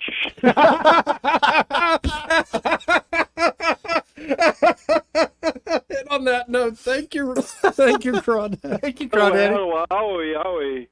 Yeah. I hate that. They got to name a robot, period. I mean, come on. I thought it would be the Chinese that came out with the first parachuting robot that would twitch and twerk when it hit the ground in L.A. Humana. Fit right in. Well, I do have to run. Great hearing from you, Crawdad. See you later. See you, bud. That was amazing. About this. Hit a quick break. Hopefully we'll have Ray Bowles here on the other side. He may not know whether he's coming or going, but whether you're going to work or coming home, Greg Budell is there. Mornings, 6 till 9, and afternoons, 3 till 6. Only on News Talk 93.1 FM, WACV. This hour of News and Views is brought to you by our good friends at Cole Plumbing, 279-8919. Cole Plumbing is number one in the number two business. You don't have to dig a hole. They have proprietary pipelining technology. Ask them about their tankless water heaters. Remember, when you have trouble with your bowl, call on Cole. We get Montgomery talking 24 hours a day. The River Region's most trusted voice. News Talk 93.1 FM, WACV.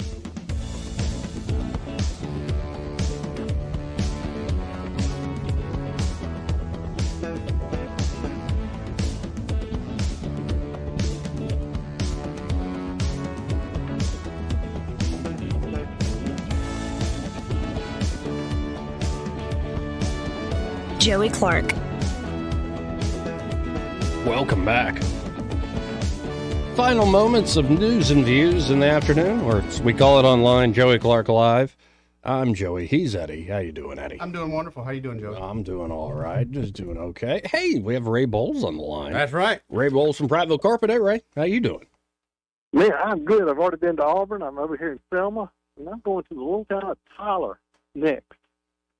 Wow. Which I don't really know where that is on Google. I'm going to put it in my Waze in just a few minutes, and then I can tell you tomorrow where that is. I hope it's not 200 miles from here. Because all I've done is drove today. Windshield time. You'll literally go the extra mile. You personally. Literally will go the extra mile. I was telling Bart's with me, I'm like, man, I almost washed my car this morning. I'm glad I didn't do it because we hit 14 and there's a detour. So you can't go from Prattville to Selma without taking this uber long detour. And I thought I'd been on every road in the Tri-County area, but I haven't been on this one. Well, that's the whole reason you go 14, so you don't have to go 80. It's a better trip, a lot less, more to look at, a lot less boring. More scenic. Yeah. Yeah.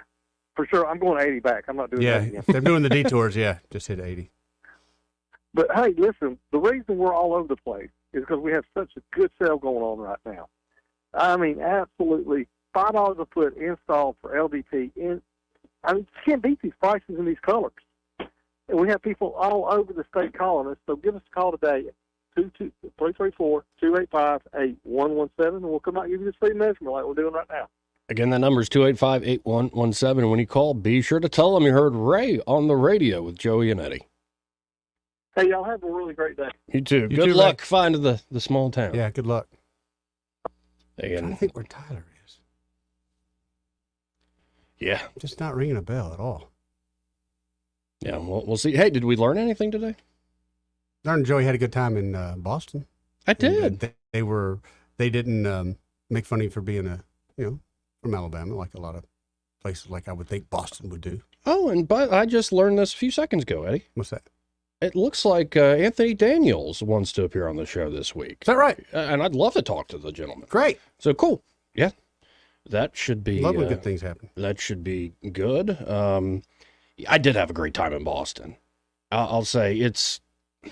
You go through life and you kind of, especially when in your 20s, you take it for granted, friends. Mm-hmm.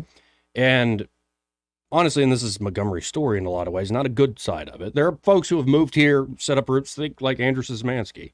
He probably is going to be on the show this week. But there are a lot of folks who, they're here in their 20s and they go on to live Find life opportunities elsewhere. And Sean and his wife, Kat, became those friends. And I don't just mean, I hung out with Sean and Kat. Like, I became friends with her too. And you forget how much you went through, so to speak. Mm-hmm. And it's just great seeing them in that regard. It brings back memories, good and bad. And then, who doesn't love to eat and drink and but not only that, enjoy yourself isn't it in a good brand to new have place? Friends all over. So you can go to a place like Boston where you've never been, but you're going to get somebody that's going to give you, Joey Clark, the personal tour. Yeah. I love that. I love that. So I had a great time. And I will say that Boston feels like a old city. Mm-hmm. Whereas, Greenville's smaller, South Carolina where my brother lives, but it's nice to see the development there. Went up to Charlotte. Charlotte's a big city at this point, but it doesn't feel... Boston almost not in a literal way, in the way it's old, reminded me of going to New Orleans. Okay. These feel like several 100-year-old cities that are lived in, that it's busy. Like it was one thing I'd never, I think, really been around. I know we have farmers markets in this area, and I've been around those, but it was like a true street market. Yeah. And it packed all sorts of different types of people. I'm like, yeah, it's a different type of living. I will say Boston traffic is abysmal. It's awful. Can only imagine, man. I thought Atlanta was bad. Yeah. Woo. Now, it's gotten a little better since they built the big old tunnel that we went through the tunnel many a time. Mm-hmm. Wouldn't want to get stuck in there. But it's just, it's packed. And the roads were before they did a lot of city planning. So it's kind of all, I'm like, I'm glad I'm not driving. I would have trouble up here. Let me ask you this. A lot of older cities like that have a smell. Yeah, there were certain, on the harbor. Right. Well, like if you stopped on the bridge near where there's some still water on. A little low tide action. Woo! That's briny. Yeah. And, there's smells around. Yeah, there's a smell. It's just like when we went to Korea and we landed in Seoul. Seoul had a specific smell. Mm-hmm. New York, New York has a very specific Montgomery smell. has a smell. Yeah, especially when the paper mill's pumping. Yep. When the paper mill's not pumping, it smells like burning weed in Montgomery. Yeah, it does. Oh, by the way, weed's legal up there. Did you smell it everywhere? Did you see all the signs? Did you feel like there's too many pot dealers and that kind of thing? Nope. And in fact, they're very strict. You have to use cash or a debit card. You cannot use credit cards. You cannot use any. Is that the banking system? You can't even. Yes, because the federal banking system will not honor. That invites criminal activity. Mm-hmm. If I've got a business and let's say it's a weekend, I do a lot of money and I got all this cash. Because we all know the big banks don't engage in criminal activity. No, they do not, Joey. Unless they knew they can get away with it. They can get away with it most of the time. Right. Yeah. No, but it wasn't everywhere. Yeah. By any means. It was pretty discreet, actually. There were advertisements for, hey, you can get it delivered. Yeah. And yada, yada, yada. Oh, a delivery factor. Now, did you see a lot of delivery drivers and that kind of thing in there, like bicyclists? You saw some of that. I mean, there are Uber drivers all over the place. If Haley Uber, you're immediately getting somebody to pick you up. And people of all different nationalities. So the guy takes me from the airports from Jamaica, man. Nice. He's got reggae going in the car. He probably knew me. And then to go to the north end to go to Little Italy. And it was actual Italians. I was going to say, Italian guy picked you up? No. Italian guy didn't pick us up. They were actual Italians serving us, running the restaurant sort of thing. And then, the guy picked us up was, I think Mexican or Latin American, Hispanic in some way. So you're riding around with an illegal driving, what you're saying? I don't even know. Man, Joe. Who knows? I can't believe how irresponsible you are. I know. I just, I got to pick my Uber drivers more carefully. But it's just, it's a different type of living. I don't think I'd want to live there, but it was a great time visiting. Fast-paced? Did you feel? Fast-paced, yes. I noticed that when I got back to Montgomery and got on the road, I parked my car at the airport. I'm like, it was a relief, but also like a realization. Like, oh, Montgomery is kind of easy, like on the roads, and we take our time a little more. Yeah, as opposed to up there, it's go, go, go, go, go. Just a lot of young folks too, and interesting. Yeah, the age difference there. Did you notice? Like in Montgomery, we have a lot of older population. Up there in Boston, did you happen to see that, or did you see more people your age? No, I just saw more people my age. Mm-hmm. I think they get old and they come south. That might be. Well, I did see some old people, man. I'm sure you saw a few. They couldn't afford to come south. No, they could afford it. If you could afford to live up there, that's what you can definitely afford it down here. So, though Boston apparently is shrinking, because the mayor sucks. That bad to the point of people leaving? There are folks because they're having people leave. They're now trying to add more occupancy taxes, like $15 a day. A day? Yep. A day? Yeah, it's like, you want more people to leave? More companies to leave? And the office, and I don't think this is just Boston, but I was talking to somebody who knows, say, Boston real estate from a high end, that, there are a lot of these skyscrapers are kind of ghost towns at this point. Mm-hmm. And that's probably all over the place. COVID. Yeah. And it's kind of dumb because there are some places that make you come in, but you're just on Zoom like you would be at home. So the use of these huge office space, especially skyscrapers, like, what are you going to do with them? Convert them to housing eventually. Convert them to housing, or maybe you can get creative in other ways with businesses. It was cool that Boston is kind of cold and gray. Mm-hmm. So what happens is people create these warm, cozy, amazing indoor spaces. Oh, yeah. So you walk a block or two, you're kind of frozen, and then you go in and it's warm, great atmosphere. No, and I felt like it wasn't like the Southern hospitality, like everybody talking to you, but the hospitality, everybody's just kind of having a good time. Hey, how you doing? They give you a yo? Yeah. What do you... How you doing? Like, people, honestly, I was with friends, so people leave you alone. It's like anywhere else. But anyway, we're out of time. I had a great time. Had a good show with you, man. Good to have you back. And so we got a lot coming up this week. I think Judge Napolitano will be back. Here comes the judge. Tomorrow, we'll continue to be talking to the candidates in this area, and just really appreciate y'all listening and watching the live stream. It's taking off, man. Y'all stay tuned. Happy Hour with Greg Budell. Captain, my captain. He's next.